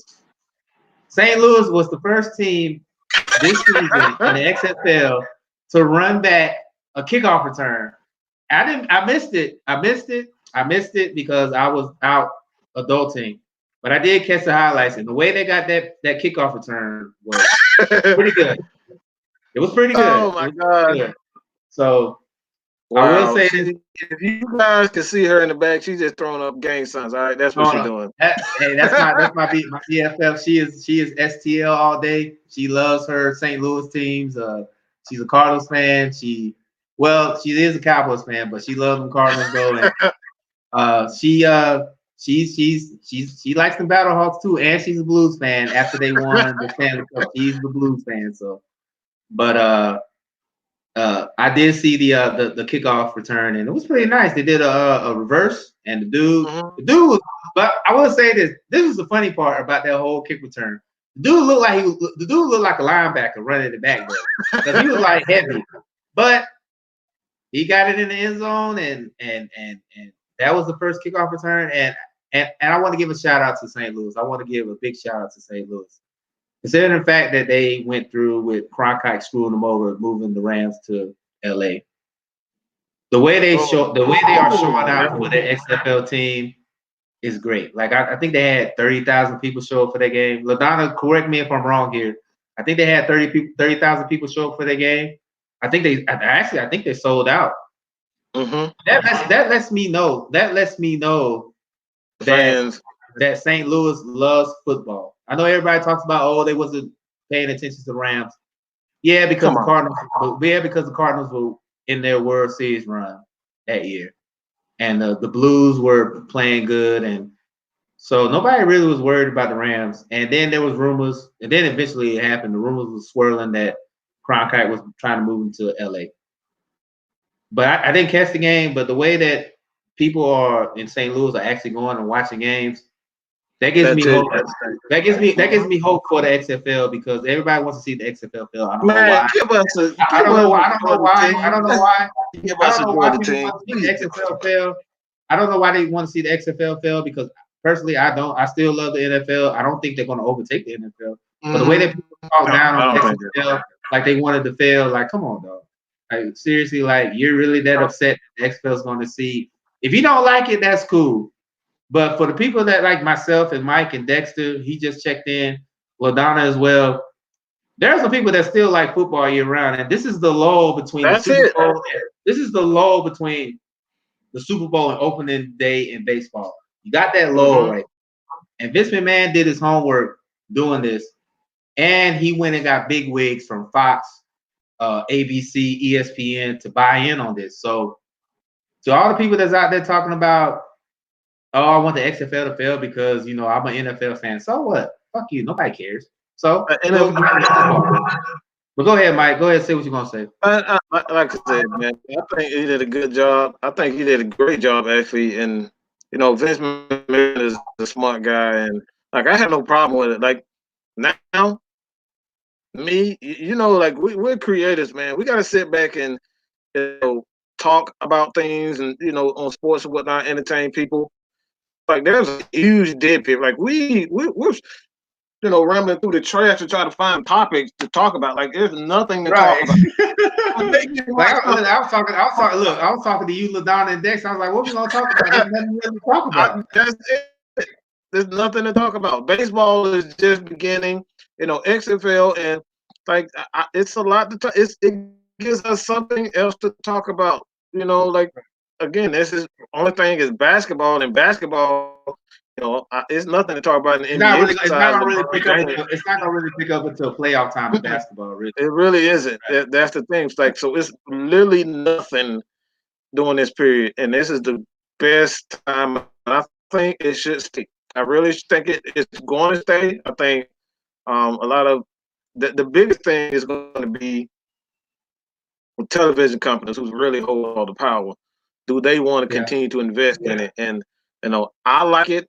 You like it. A lot of people enjoy it, but Like you do said, they like I really? said, I agree with you what you said. I agree with you what you said. You say you like the flow of the game. Yes, Yeah. absolutely. So I mean, it's to me personally, like I said, I hope it thrives. I know, and the AAF kind of flopped because they didn't do that. But I think after what Vince McMahon went through the first time he tried to launch XFL and it was wrong, and he did his homework. He really did. And I think the fact of the matter is, we all know that it's not going to overtake the NFL. The NFL is a billion-dollar entity. It's not going to take over the NFL. Yeah. But to have an alternative to watch football like me, I'm a hardcore football junkie. I can watch football 24 hours a day if I have to. Oh yeah, all day, all day. So to have an alternative from the NFL until the NFL comes back, I'm good with that. And I agree with Sean. I really hope Atlanta gets a team because I don't have a team right now, so I'm just watching. But I really hope Atlanta gets a team. But there are rumors right now. Philadelphia will be the next team to get an expansion, so hopefully they will get Atlanta in there on the mix. But right now, Philadelphia is the next city to get an XFL team if they continue the way they're going. There are rumors. They already the Philadelphia community has already had a domain for the new XFL team. So we'll see how that goes. Right now, the way it's going right now, I want the XFL to see. I'm not a hater. I want the XFL to see. I really do because me personally, like I said, you need that alternative to watch football because I love watching football. Like I said, I can watch it 24 hours a day if I need to. But another thing I want to talk about is what happened to the Guardians, man? I thought the Guardians was gonna be a good team, but we saw St. Louis beat their ass. So I thought New York would be that team that would beat because I saw how their defense played, but the way that St. Louis dismantled them, I put St. Louis on that lower tier team behind Houston right now. I do put them ahead of DC right now because St. Louis, they're battling right now. So like I said, I do have to see St. Louis play. I haven't seen them play yet, but I heard good things about them. Our producer is St. Louis bound, so she's always bragging about her St. Louis team. Everything. Yeah, she's always bragging about St. Louis. So, but I want to see how this goes, and but I do want to kind of crack on my rivals though. I want to crack on them a little bit. How you have a bad NFL team in Tampa Bay Bucks, and then you got a bad NFL team, bad XFL team in the Vipers. Both of your teams are trash. Yes, you beat us in this past season, but your team is still trash. And both your quarterbacks are prone to throwing interceptions. So I mean, what's really going on down there in Tampa Bay right now? What's really going down there? Bro, I don't know how that happens. You thought y'all thought Georgia fans were cursed? No, they cursed, bro. Like you can't catch a break nowhere. The Tampa Bay, the baseball team, they okay. They're not terrible. All right, then you got the football team, the Bucks. They okay. You got a terrible quarterback who can't stop throwing interceptions. Like I said, as much as I want to talk trash about them, they did beat. We split the divisions. We split the 2 games this season. So yeah, but it's still so. They still. I said it. And I wanted to cheer for Tampa Bay because they did have Aaron Murray as a quarterback, but he looked terrible too. So I'm just like, man, he needs to go ahead and retire. He can't play in the XFL. He can't play in the AAF. He can't do anything. Can't play in the NFL, the AAF, the XFL, none of that shit, bro. He needs to go try the CFL. Maybe he'll do something in the CFL. I don't know, man. I don't know what he does, man. But it truly lets me down because I wanted to root for him so bad. I really did want to root for him so bad. He's giving us nothing to play. Like he's giving us nothing to cheer for. This dude look absolute trash, man. Oh man. So, but with that being said, man, and then we are, they had the Renegade. The Renegades do have a legitimate quarterback in Landry Jones, but he hasn't shown me nothing. He hasn't shown me nothing yet. They did beat Seattle this past week. So maybe but right now, the best team in XFL right now, it's Houston. If PJ keeps playing the way he's playing, they'll be good. So we'll see what happens. But with that being said, I think we got one more subject we want to talk about. This is a pretty big one. So yeah. The NFL Combine is coming soon. And Chase Young will not be there. Personally, I think that's the best choice to make because he has nothing to prove. I mean, Nick Bosa didn't really participate in the Combine, and you see what he's doing in San Francisco. Also, Joe Burrow said he's not going to throw in the Combine. He's going to wait for his pro day. So, and I know a lot of people are talking about, they should participate in the Combine so the coaches can see them. No, not necessarily. You're trying to protect your career because I know a lot of players that have been injured or hurt in the Combine, or they had underwhelming numbers, which affected their draft stock. Right. So, me personally, I don't think Chase Young needs to go to the Combine because I think he will be a solid player in the NFL. Joe Burrow, I'm kind of mixed on because of the system he played in. I've seen quarterbacks that played in certain systems and they go and flame out in the NFL. But I do think that, and to consider the fact that he's going to probably be the number 1 pick, he's going to Cincinnati, he's going to struggle. Consider the fact that one of his top targets might not be there in AJ Green, and we're probably going to talk about that in the next subject we talk about. What do you think, Mike? Do you think that, I know a lot of people say that they shouldn't skip the Combine, but I mean, unless if you're a proven player in college, you don't want to mess up your draft stock. So do you think that they should participate, or are they making the right decision? Because you know me, I'm pro player all the time. When people get mad about these players skipping bowl games and stuff, I said it plenty of times. Unless you're in a semi college football playoff, don't play your bowl game. I don't care if it's a New Year's Six bowl or Melvin's Rib Shack bowl. If you're not playing in the college football playoff, skip your bowl game. Get yourself better. Get yourself ready for the combine to get drafted. Because I've seen players like look at Tua. Even though he's gonna be a high player, he got hurt and he didn't play no more. And if he was like a lesser caliber player, the NFL will overlook him. You know what I'm saying? They will overlook him. So unless you're in the college football playoff as a college player, skip your bowl game. Get ready for the combine and the draft and your prospective team that you're going to. So I'm gonna let Mike have the floor. I said what I had to say, and I'm gonna let him have it. Man, I pretty much agree with everything you said, but like just Chase Young. Everybody should know my thoughts on Chase Young right about now. I don't think he's this great megastar everybody's putting out to be. Like a Julius Peppers, that type of athlete. I don't think he's that. But I can always be wrong. I don't think he has. I truly don't believe that he has multiple, I guess pass rush moves. I don't see that. He relies too heavily on his speed rush. Reminds me of a lot of a bigger version of Vic Beasley. Not that Vic Beasley was a complete bust, but he wasn't able to take that next step, being that he didn't have that next, another pass rush move. So until he shows me personally that he has another pass rush move outside of speed rush, because let's go back to the games that he played. We're talking about an important game. What the hell was Chase? What the hell was it? He wasn't a game changer. We're talking about he wasn't a game changer in college against big time teams. That worries me. If you're not a big time player in college, making big time plays in college, in big time games, that worries me. So I think he's doing the right job.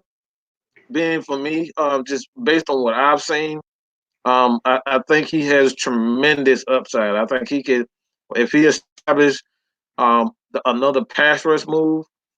I think that's his biggest issue. He just relies too heavily on his speed rush, and that for me that scares me because, like I said, that it reminds me of a Vic Beasley who just relies too much on his speed rush. Have to establish even Tack McKinley with the Falcons right now. We're going to get to that, but they have relied too much on one pass rush move. In the NFL, you're going to get exposed. They're going to expose your ass quick in the NFL. You can't get away with that. You can get away with that in college, but when you get to the pros, they're going to expose you. Yeah. So I think you did a great job with that.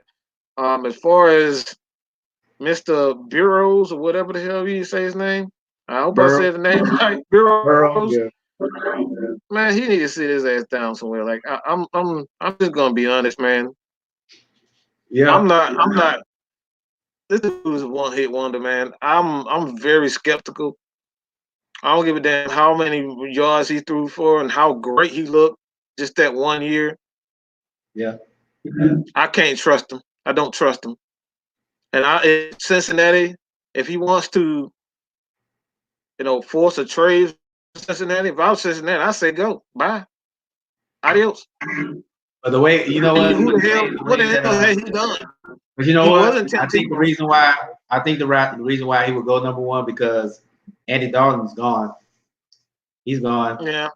I think, and honestly, me, you talked about it. Even Phil and Dex talked about it. The man is grade A dumpster juice. Mm-hmm. So Cincinnati will be looking for another quarterback again. But like I said before, one of their top targets might be gone, so he ain't gonna really have nobody to throw to if AJ Green leaves. We'll talk about that in our next subject right now. But with Chase Young, honestly, me personally, and Mike, you brought it up in big games, and I saw the game he had against Clemson. The reason why that Chase Young didn't really show up in the Clemson game, I mean, he still had made his presence known. Clemson dedicated 2 or 3 guys to that guy. Like I've seen where he reminds me of in that game, and I'm not saying that he's the same player as this guy. I'm gonna say he kind of reminds me of what teams do to Aaron Donald. They committed 2 guys to him because of how much of an impact he had. Now, with that being said, Chase Young to me has the biggest boomer bust prospect in the draft right now, because we know how good he is, but we also know how terrible he can be. And I kind of agree with what you were saying. I feel that he does need 2 or 3 more moves, because if he's like Vic and he just depends on the speed rush, it's not going to work. Because in the NFL, you got experienced blockers who have seen the speed rush, who have seen pretty much every kind of move that a defensive lineman would put on him. He does need 2 or 3 more moves, maybe a swim or a club or a rip or something. I've seen him like kind of destroy people with speed rush. We saw how that worked with Vic, and Vic's no longer a Falcon because of that. So I want him to do good, but at the same time, I'm a little bit skeptical as well, because he can be a boom or bust prospect. He could be the biggest. He could be the best player in the league, or he could be the worst. Or he could be the worst player in the league. That's how big it is. There's no in between with Chase Young. He's going to be. Yeah. He could be either a great player or a terrible player at this point. So I mean, this combine I'm gonna really keep a lot of eyes on, because I'm gonna be watching for potential Falcons players that could be picked up. But right now I am gonna be. Well, he's not gonna be there, but I am gonna be looking at guys like Tua. Tua say he's gonna be at the combine, because I think he'll be medically cleared. I don't think he's gonna be at the combine, but he says he's gonna be cleared to do his pro day. So I'm definitely gonna keep eyes on him. There's a lot of other guys that I want to see defensive wise. I had a list, but I can't find it. But there's a lot of guys I see defensive wise that I want to be in the red and black as a Falcon. But we just gotta wait and see. But Chase Young, like I said, I just hope he does good. That's all I do. And we all know Burrow's gonna be number 1. I know he's trying to be saying, he's being nonchalant about it, talk about, I'm not gonna commit on the team I want to play for because they might not pick me. We already know you're going to Cincinnati. We know you're gonna be the first quarterback taken off the board. The question is, who's gonna come after you? Who's gonna come after you? There's Tua, there's Justin Herbert from Oregon. There's Jalen Hurts as well. Jalen Hurts said that he's not going to switch positions, which could help him or hurt him at the same time. Because I know a lot of people said Lamar Jackson should have been a quarterback, and you saw how Lamar Jackson. Right. So I would like to see Jalen be a quarterback, or he could kind of take a page out of Cordell Stewart's book and be that slash guy. I'm not saying that the combine is going to make or break you, but it will definitely put you in a position where the guys that are going to pay you all this money to make a better decision about if they're going to draft you or not. So that's my thing. So with that being said, LaDonna, what's the next subject? Oh, it's a big one right here. Yeah, this is we made this. I already know Dre. We made this last one because I have one view and Mike has another view, so we made this the last one. So this is gonna be a version of good cop, bad cop. So I'm gonna let the bad cop go first, and then the good cop's gonna kind of try to clean it up. So I'm gonna let the bad cop go. Man, look, I don't.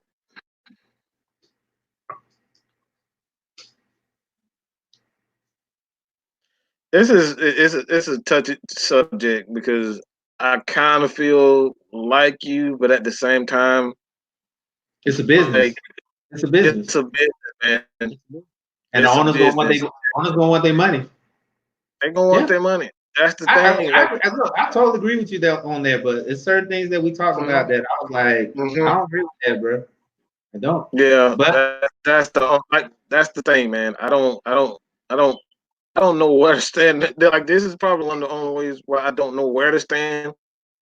But if I was pushed, I would lean towards more your way of things, your point of view. But I think honestly, and one thing we got to realize that if you were a businessman, put yourself in a businessman point of view, like would you yeah, want somebody to come and take 50% of your business that you absolutely. your empire? And that's, you know what, and that's the point. That's the point I agree with you with. I Mm-hmm. won't, if I'm building the company and I run it, I don't want to do below 50%.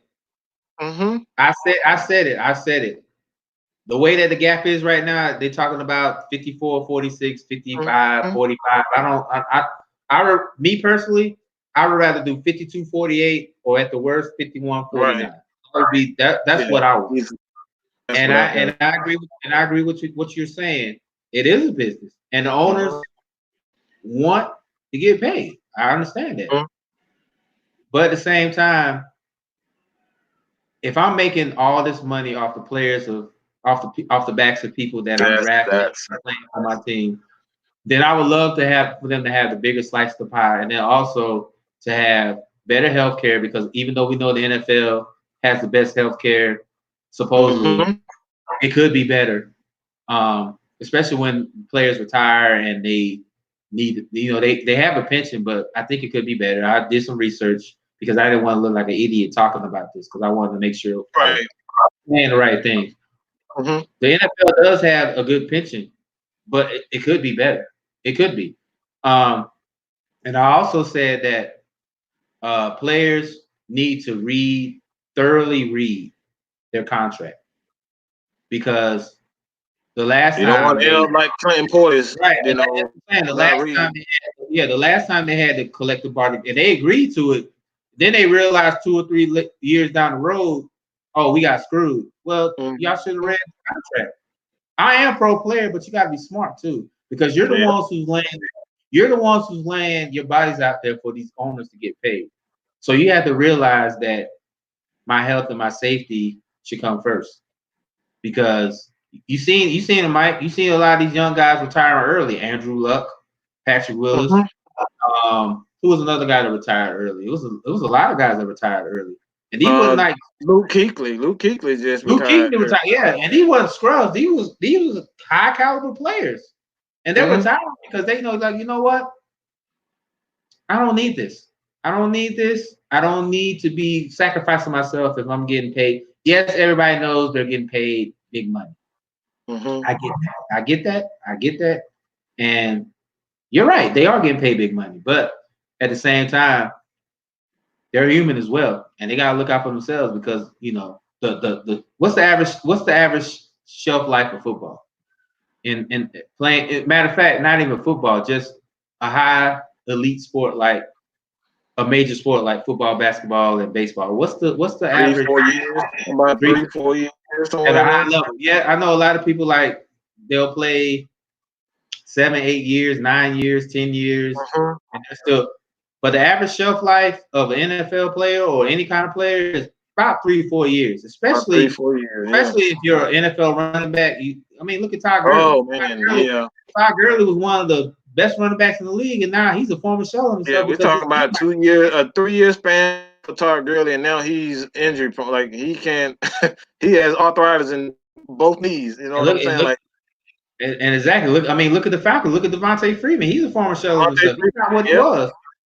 So I mean, I really hope players really look at this CBA and say, you know what, we need more than that. Uh-huh. Bring it to about 48, 49, and then I agree. 50-50 is extreme to me, because I wouldn't agree to 50-50, but at Yeah. least 51-49. 51-49 or 52-48, and I'm good with that. You know what I'm saying? So I mean, and even Sean said it right here. Megatron. Megatron was another one. Man retired out. Yeah, boy. Yeah. Yeah. So I mean, and he was another. Like I was saying, a lot of these elite players are retiring now because they're like, you know what? I'm not going to give up my body to get paid peanuts, because they be like, oh, the NFL players, they make millions of dollars. Yeah, but the owners make billions of dollars. He had to retire because of concussions, things of Right. that nature, man. And you know what I'm saying? Like, you know me, Mike. I'm pro player. I'm pro player. I'm like, get everything you're owed. If you feel that it's not right, say, you know what? Give it back. Give it back and let's talk it over. You know the owners are going to agree because the owners are like, you know what? We're going to still get paid our lion's share. So we're going to agree. We're going to get, more money. And you said it, Mike. Every year the NFL gets more money. That's why you see the salary cap goes up every year. It goes up every year. Yeah. It goes up every year. So I'm like, hey, get everything you're owed. Everything. Because you never know. You always say you're one play away from being permanently injured or a bust or injured, something. So I'm like, get out. And people talk about, oh, you need to, the players need to be more respectful. No, the owners need be more respectful of the players, because the players are the ones that's getting you money. They are responsible for you getting paid. Because I'll tell you right now, if the players would be like, you know what, if the players wake up one day like, you know what, we don't want to play anymore. I don't want to play no more. I don't even want to play. I don't want to play.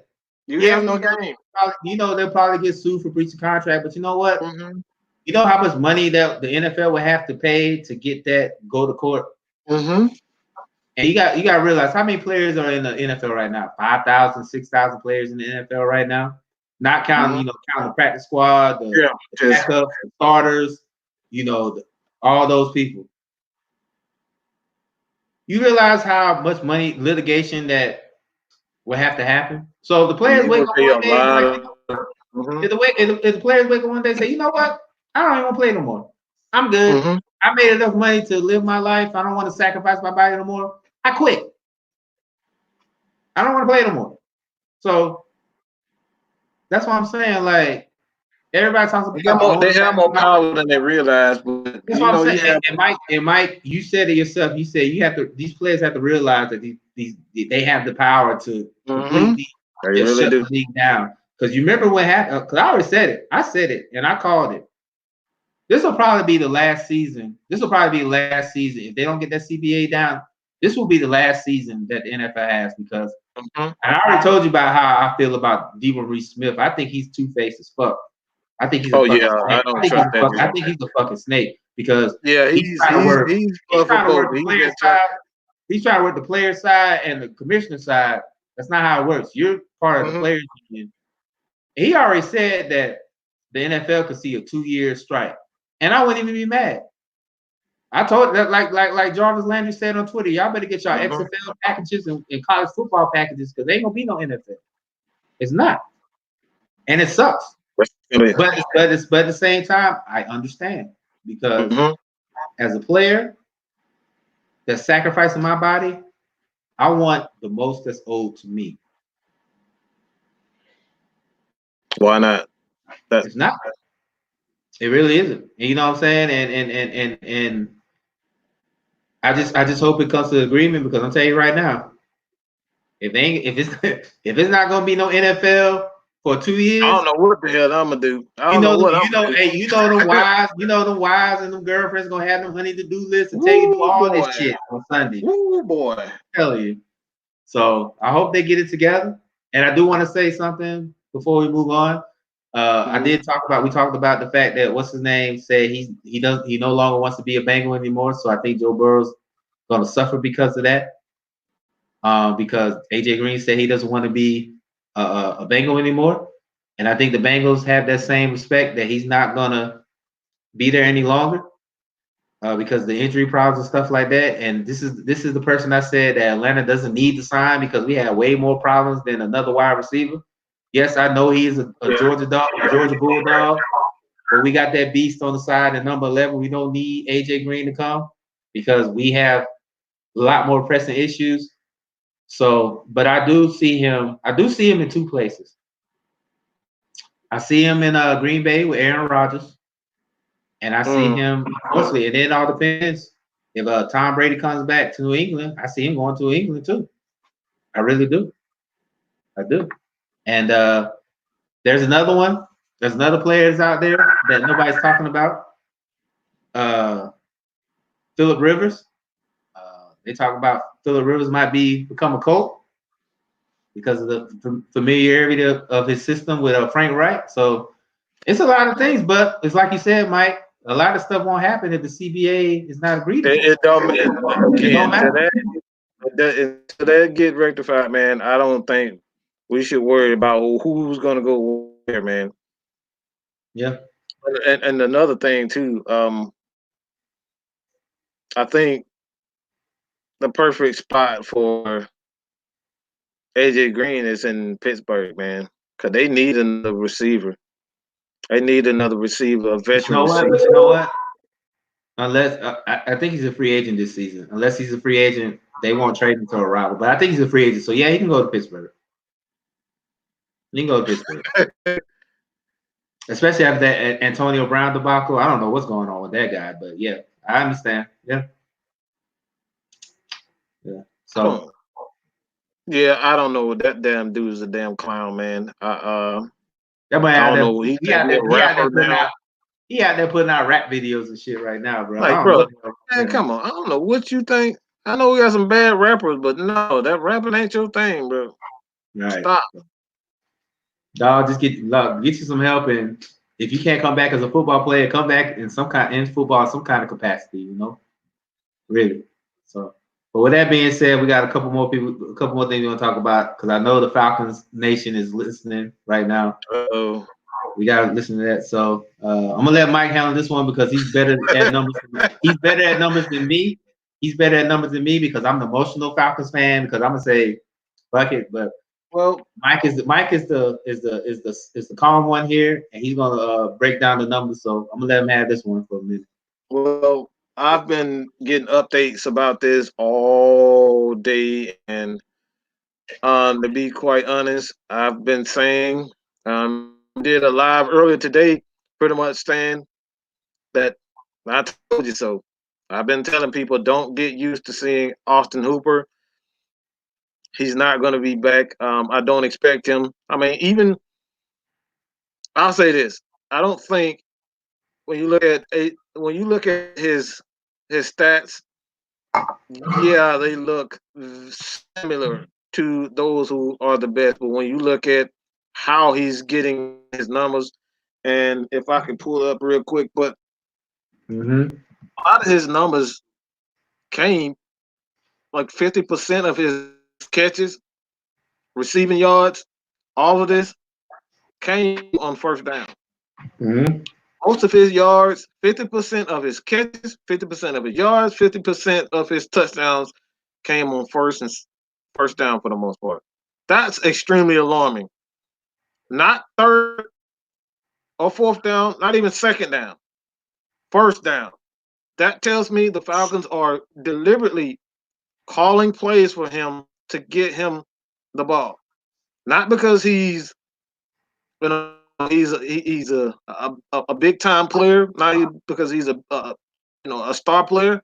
They're taking advantage of the coverage of a Julio Jones, him being double teamed. First down, teams are going to try to stop the Falcons for getting big plays early, so they're going to go to Austin Hooper to kind of get the attention off of Julio. And a lot of his passes become because of that. As far as his number, man, $13 million for a tight end. That's essentially a third option. I mean, he's barely a third option on this team. You got Calvin Ridley, have Julio Jones, and majority of the time, you're going to get the ball to the running back, Devontae Freeman or whoever it is. So he's essentially the fourth target.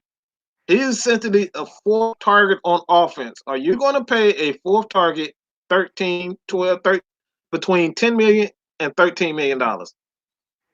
I can't. And you know what? The unfortunate thing is, somebody's gonna pay him, and I want to see. I want to see this comment that somebody said right here. I really think that somebody like Arizona or Detroit will overpay him because of the production he got in Atlanta. So I wouldn't be surprised if he does go to Arizona or Detroit. Or hell, even Cleveland. Shit, Cleveland needs, they got Odell Beckham and Jarvis Landry, but Cleveland's trying to get relevant again. So, they trying to get everybody, especially with the fact that the way that Baltimore's going to run that division. Pittsburgh's going to do their thing, but yeah, I really think that he's going to get overpaid somewhere, and I wish him the best. But considering the fact that we have more pressing needs on the Falcons side of the ball than the tight end, and I'm pretty sure we can find a tight end in the draft. There's plenty of tight ends we can find in the draft. So we don't have to. We don't have in the third round, I believe. I think it was the third down round we found Austin Hooper. So it's not impossible. Jaden Graham, you have Jaden Graham that could possibly come in and do what he does. Pretty much just find holes in the zone. But this is not to rag on Austin Hooper like he's totally worthless. Like, he's a very good tight end. You don't make it to the Pro Bowl without being a consistent tight end. But at this point, every team got to make those tough decisions. The Patriots do it every single year. They have great defensive players that they just let go because they can't sign them. They refuse to sign guys for $15 million, and try to continue to contend. Like, you can't play these guys that much money. So it's not a rag on Austin Hooper, but when you have a Grady Jarrett, who's a superstar defensive tackle, you have Deion Jones. I think he's the superstar middle linebacker. These guys need to be protected, and you need to continue to build upon those guys. Desmond Trufant is still a good corner, still one of the best corners in the league.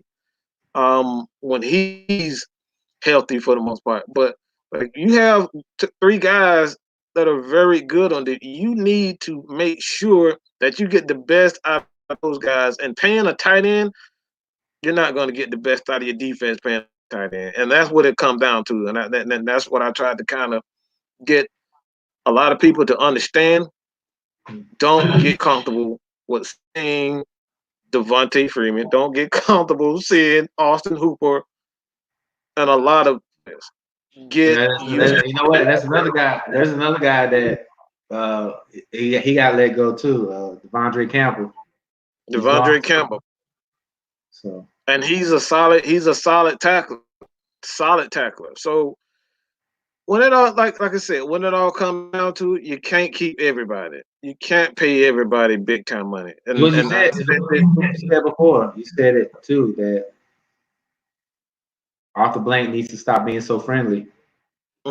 That's it. You talking about you built this wonderful stadium, but you're putting out teams that are, I don't want to get the Falcon Nation upset, but I don't give a fuck.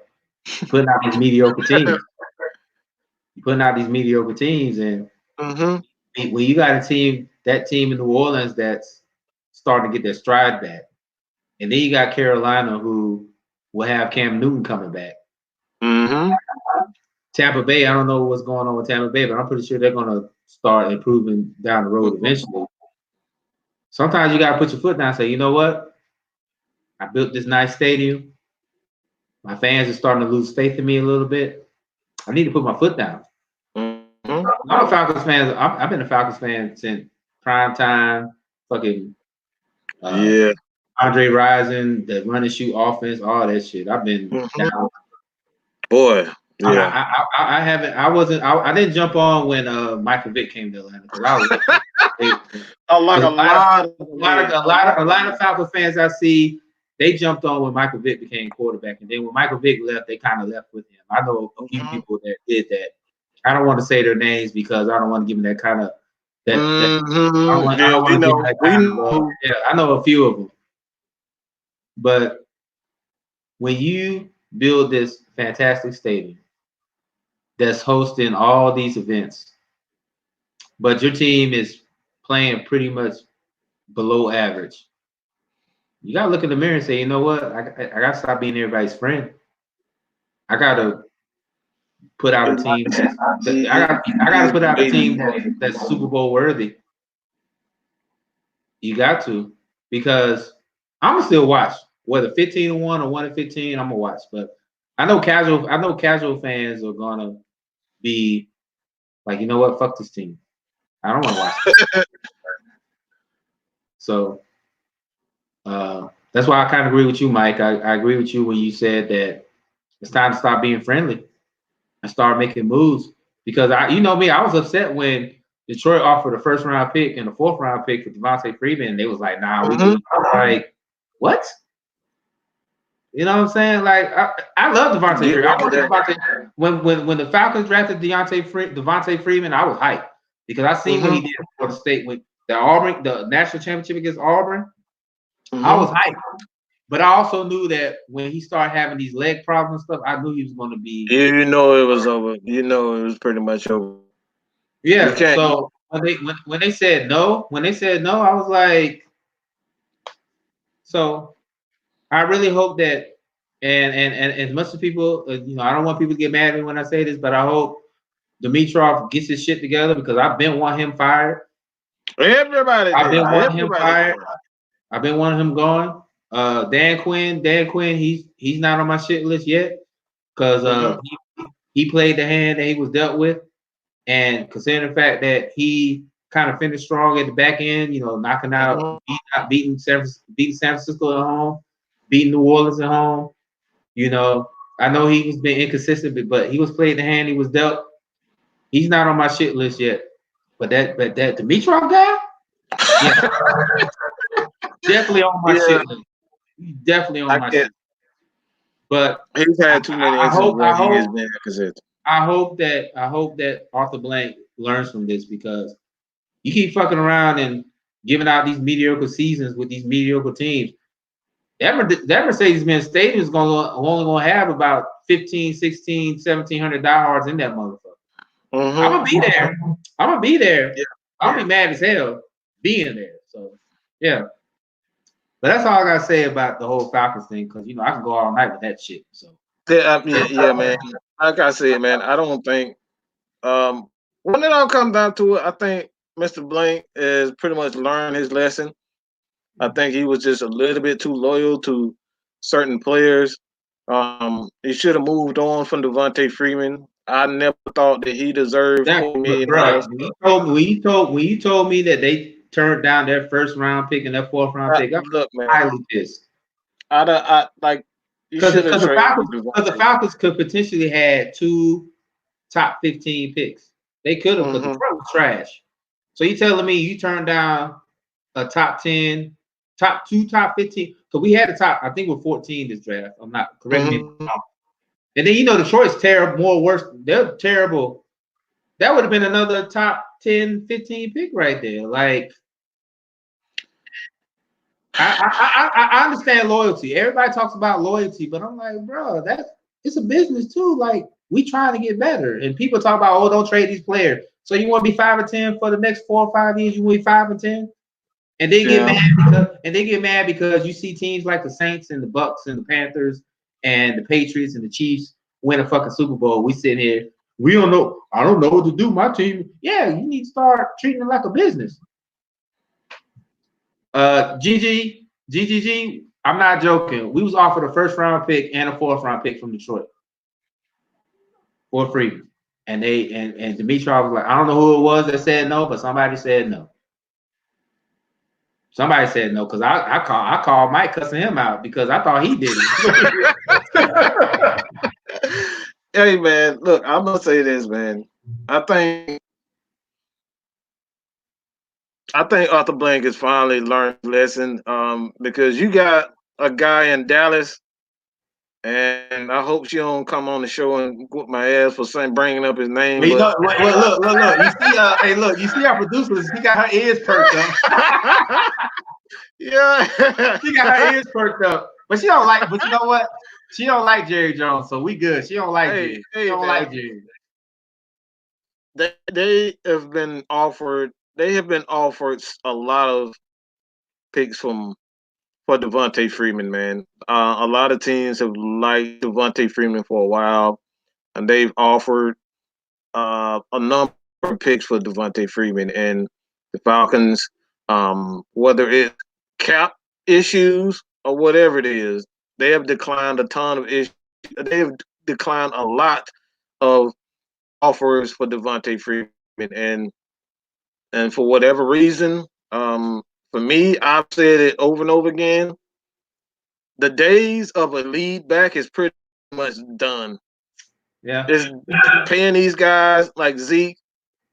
It's pretty much done. And I love Zeke. I love Todd Gurley. I love Le'Veon Bell in their day in their heyday, but you can't pay these guys because running backs don't learn. They maybe you'll get three good You know what? years. They have an even worse shelf life than any position in They NFL. really do. They really They do. really, Yeah. and that's the thing. It's like at some point, man, I can't justify paying a running back anything over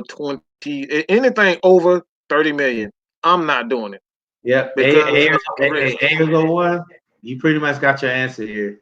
Yes, the Mm-hmm. RB value has been lower because guys like Todd Gurley, I'm not wishing anything on Zeke Elliott because he's a good player.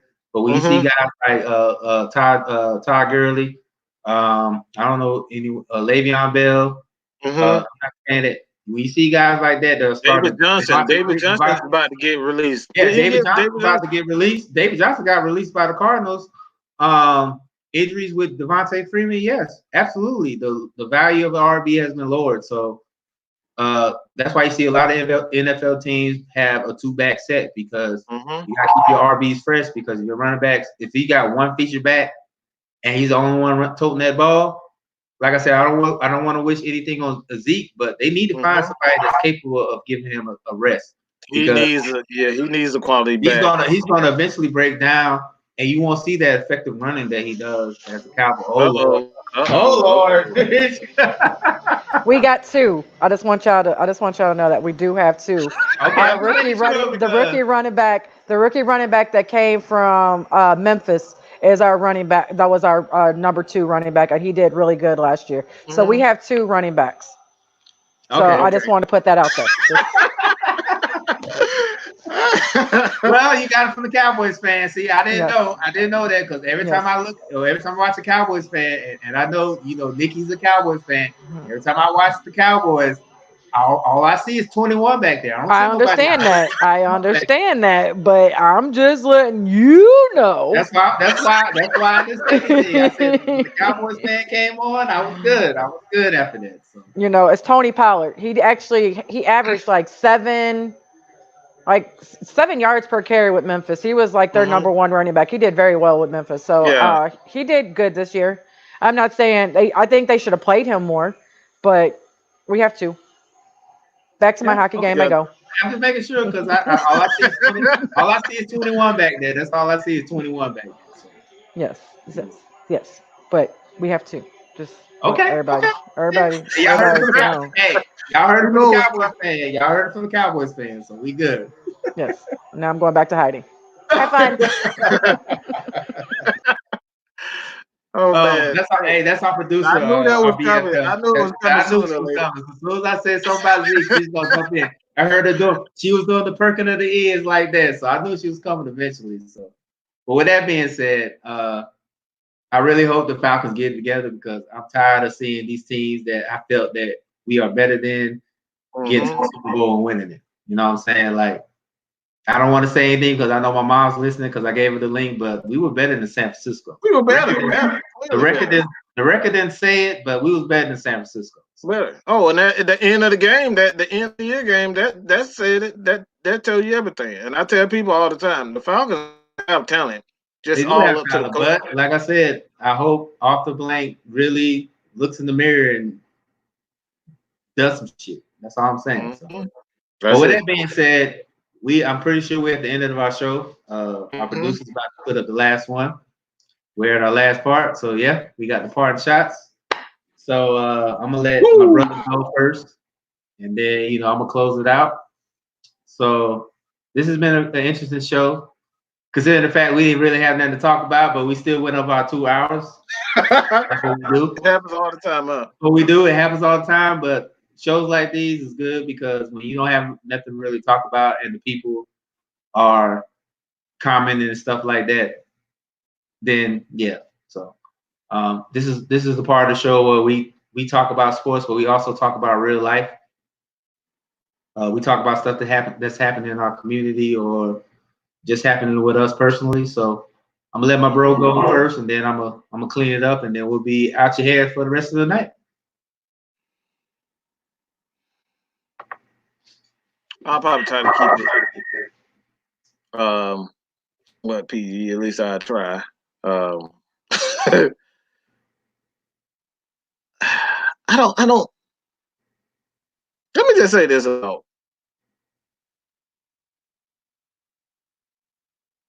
yeah, I think I'll do this, man.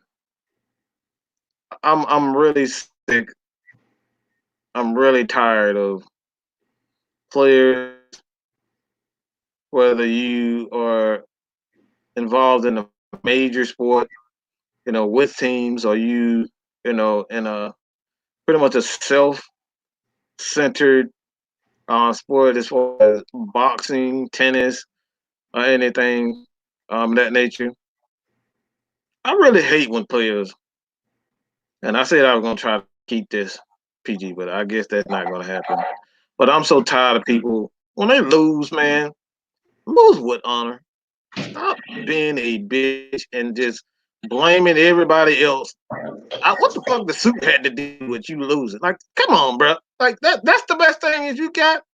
Well, my leg hurt. My leg, something was really wrong with my leg after. Bro, stop. You got your ass whooped. It's okay to lose. I tell people all the time. Have you seen Mike Tyson and Lennox Lewis fight? Mike Tyson faced look, he went through a damn war. Lennox whooped his ass. Lennox Lewis whooped Mike Tyson's Don't forget ass. about even before Lennox And Lewis. Buster Don't forget about Buster Douglas. and Buster Douglas. Oh man, look, man. Mike Tyson got his behind whooped. Ali, did y'all? If you see Muhammad Ali's last fights, bro, you're talking about sad, sad. If you look at Roy Jones Jr., look at his last fights, sad, sad, sad. It happens to all the greats. We live in a society now that everybody else. I want to say one person that it happened to. Go ahead, I want to say one person that it happened to. That boy Money May. That's all I'm saying. Yeah, yeah.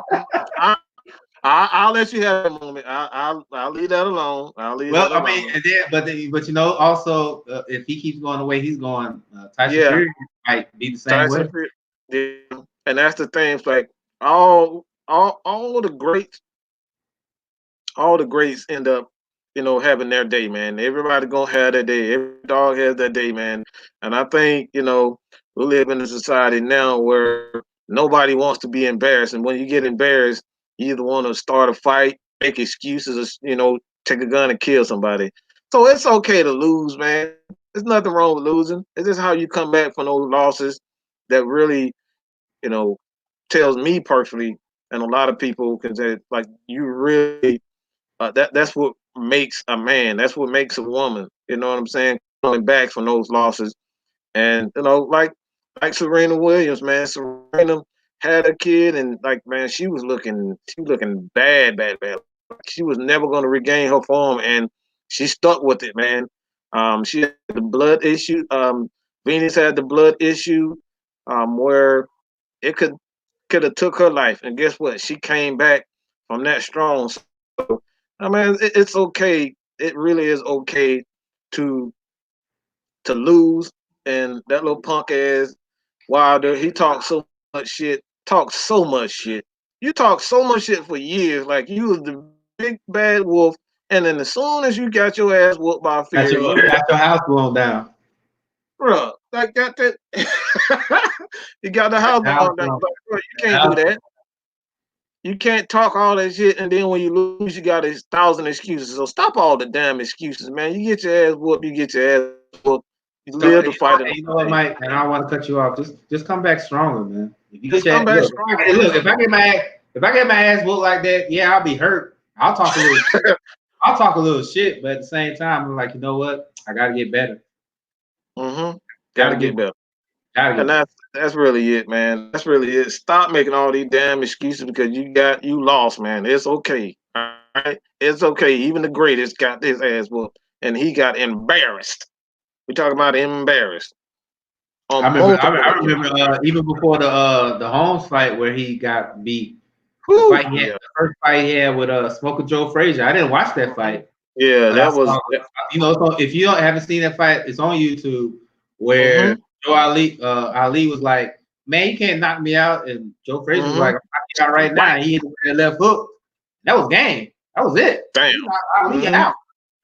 So yeah, it has happened, but it hasn't happened to Floyd Mayweather. So we're gonna talk. We're good. Technically, I know how much Mike hates Floyd. So if I had a poll on who Mike hates the most, LeBron James would be number 2, and then Floyd would be number 1. So yeah, but Floyd, I like Floyd. That's my guy. You know, I'm team. I'm a money team all day.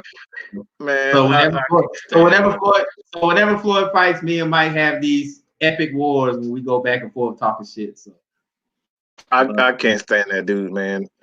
No. Go ahead, do your part shot. Do your part shot, man. Go ahead. Oh man, you know what? I don't really have a part shot, man. I don't really have anything. I do. If you're to everybody that's listening within my voice, if you're a father, a black father, there are 2 Facebook groups that I'm in right now that I just joined. Black Fathers Matter and Black Fathers. Please join that. I just got into that group. A couple guys told me about that. We need to break the stigma that black men don't take care of their kids, and Black Fathers Matter. Definitely. And if you don't know the link, hit my inbox. I got you. I'll let you know where it is, and I'll direct you the right way. Number 2, I am watching. I've been looking back and forth. I've been watching the Lakers and the Pelicans right now. The Lakers are winning. They're up by 5. Zion did dunk on LeBron. Of course, he don't play defense. I told you that. Well, he didn't really dunk on LeBron. LeBron kind of did the Moses and part of the Red Sea. Oh, he ran out the way.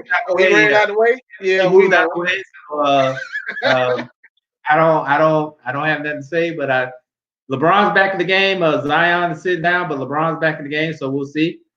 I'm one of the ones that are very intrigued by the matchup, and also the fact of the matter is that Lonzo and Brandon Ingram are back in LA because they were former Lakers and now they're Pelicans now, and Anthony Davis was a Pelican before he became a Laker. So I know Joe B's listening right now.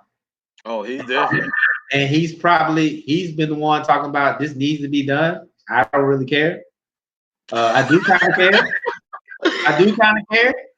But then I don't kind of care because I do kind of want the Grizzlies to make the playoffs so Ja won't get screwed out of his Rookie of the Year. Because I think Ja Morant will be a superstar, just like Zion will be a superstar. Ja will be a superstar. So I'm looking forward to it. So I will be watching that when I get off the air. Number 3, we have our shows. Our network is expanding. We don't have Red Cup Rants as well. We have other shows as well. We got Champagne Conversations. That happens every Thursday with LaDonna, Nikki, and Kim. We have Breaking the Stigma, which me and my brother Mike will be taking over until Dex gets his roots planted. It'll be us, and then our Canadian brother, our black brother, Matt will be joining us on that as well. Oh yeah. We got a Pride show on Saturday with Sean and Patrick. That's another good show that you need to listen to as well. I listen to it. I enjoy it. Brian will be coming on. He'll be I call Brian the X Factor because we don't know what he's gonna come with when his show gets ready. So I don't know what he's gonna come with. But I have heard the show and it's a great show. So that'll be coming on later this year. And then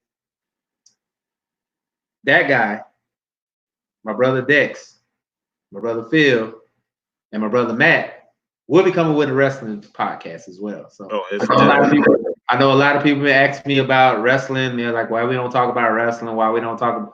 Oh, we got you. Don't worry about it. We got you. As a matter of fact, when Matt starts getting his footing down to do this thing, he'll do a hockey show.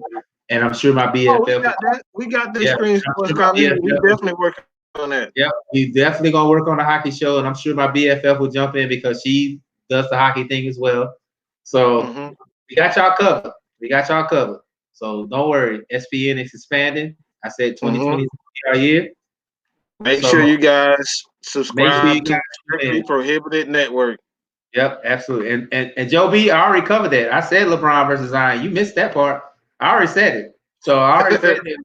Tune in. I said that LeBron moved out the way when Zion was dunking. He moved out the way. So I got that. But with that being said, SBN is expanding. So and also, if you want to do a show or if you want to come in as a guest, hit one of us up. Mm-hmm. You know, Mike's always welcome. Mike's always the guy that wants to welcome you to the Lions Den. So if you want to jump on, and come to the Lions Den or the Lioness Den, you come on. And this right here is my producer. This is our producer, my BFF, the You always brainchild. gotta show out. The You always gotta brainchild. be the center of No, attention. no, not that. It's just I had a parting shot. I need to get off my chest. Go ahead. Uh, Uh-oh. It's all you. It's all you. Go ahead. um, Uh-oh. because Uh-oh. I don't know what's going on. I guess because I changed my profile picture. Y'all randoms are gonna sit in friend purgatory. I do not accept people that I do not know or have not spoken to in some type of way. Like we haven't had some prior conversation in a group, maybe on, one of my homeboys, posts. If I have not spoken to you, I have not had a conversation. I'm just gonna leave. And you ask, and you don't come in my inbox because that's just gonna be death. Thank God that hasn't happened yet. You'll be deleted and blocked. It's not even that. I'm about to have fun with you.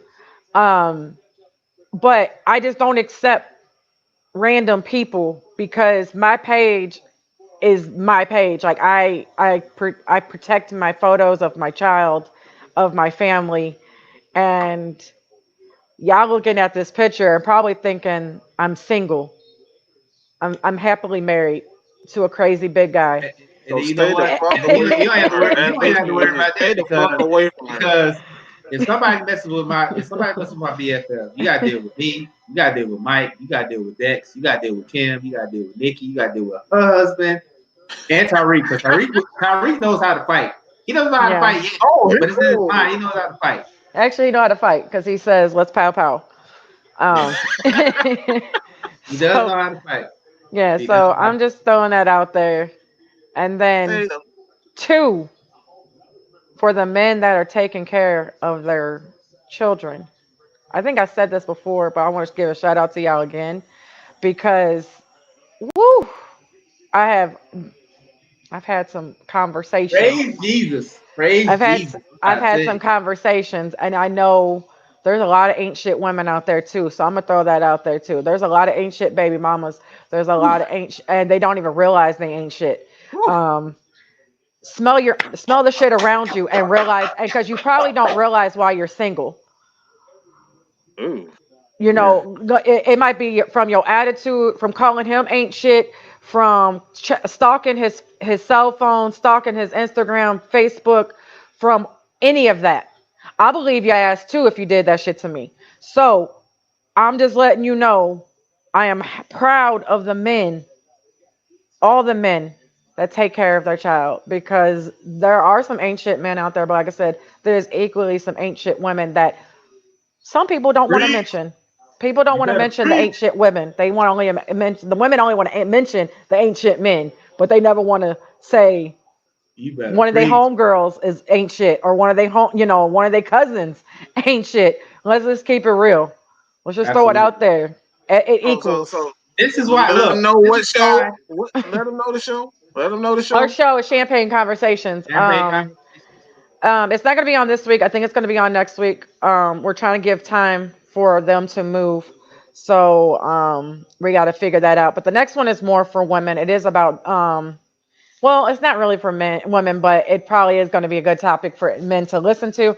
It is why women date. And then when the right guy comes along, they push him Oh away. Lord. Bruh. I might have to listen to that one. I might have to take off for work from that one. I might have to Yeah, take off that work. one. Yeah, that one's going to be pretty interesting because we have all women have done it, and I'm glad I listened to my gut on this one, on my husband because he was definitely out of my norm. But when I tell women, a little secret, I tell my friends that are single, stop dating the same dude. Right, right, right. Everybody has a type, but sometimes you just got to stop. You got to go out of your type. Yeah. Stop dating the same Hello. dude. Stop Yup. meeting the same dude the same. Stop meeting dudes the same way. Find different ways. Go to a grocery store. Go to, go to CVS. Go, go That's one stand of in your nice line. friends. That's one of your nice friends, not that little. Never mind. Yeah, I'll just don't keep don't that one. ask the one that has 5 relationships in 6 months. Don't ask her. We all have one on our Facebook. I'm stalking like three. It's pretty interesting trying to see if they're still in relationships or not. Right. But don't ask them. Yeah. Don't ask the people that aren't confident in their relationship either, because they're going to give you some ain't shit news, and they're going to give you some Mm-hmm. ain't shit facts. I'm gonna keep it real. I Well, keep it real with all my friends. I keep it real with male, female. I'm gonna keep it real, and I'm gonna tell you if that relationship is something you should go for and you need to stay in, or if it's something that you need to run far away from.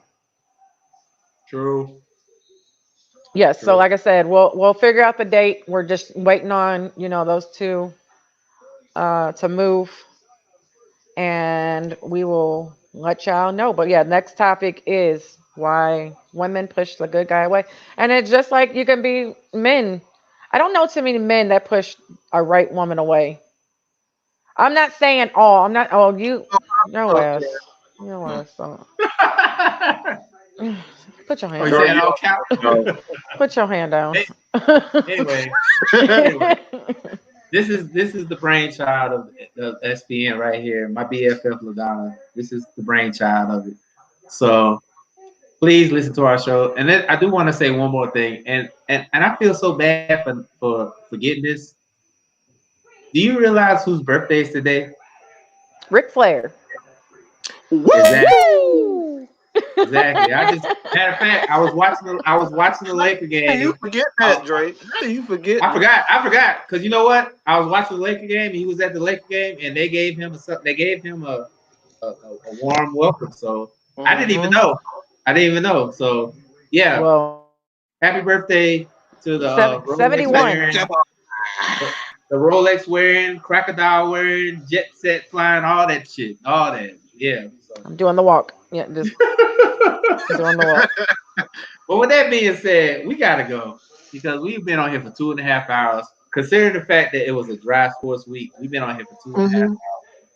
I gotta appreciate everybody listening to us. My man Mike, my big bro Mike, my BFF Lozano. We held it down, Dex. I know Dex checked in. I forgot to give his Oh comment, but yeah. he checked in. But we good. We good. Joe B, I know you. I know me and you. We butt heads a couple times, but I appreciate you checking in as well. So until next week, we'll see y'all then. Bye. Ugh.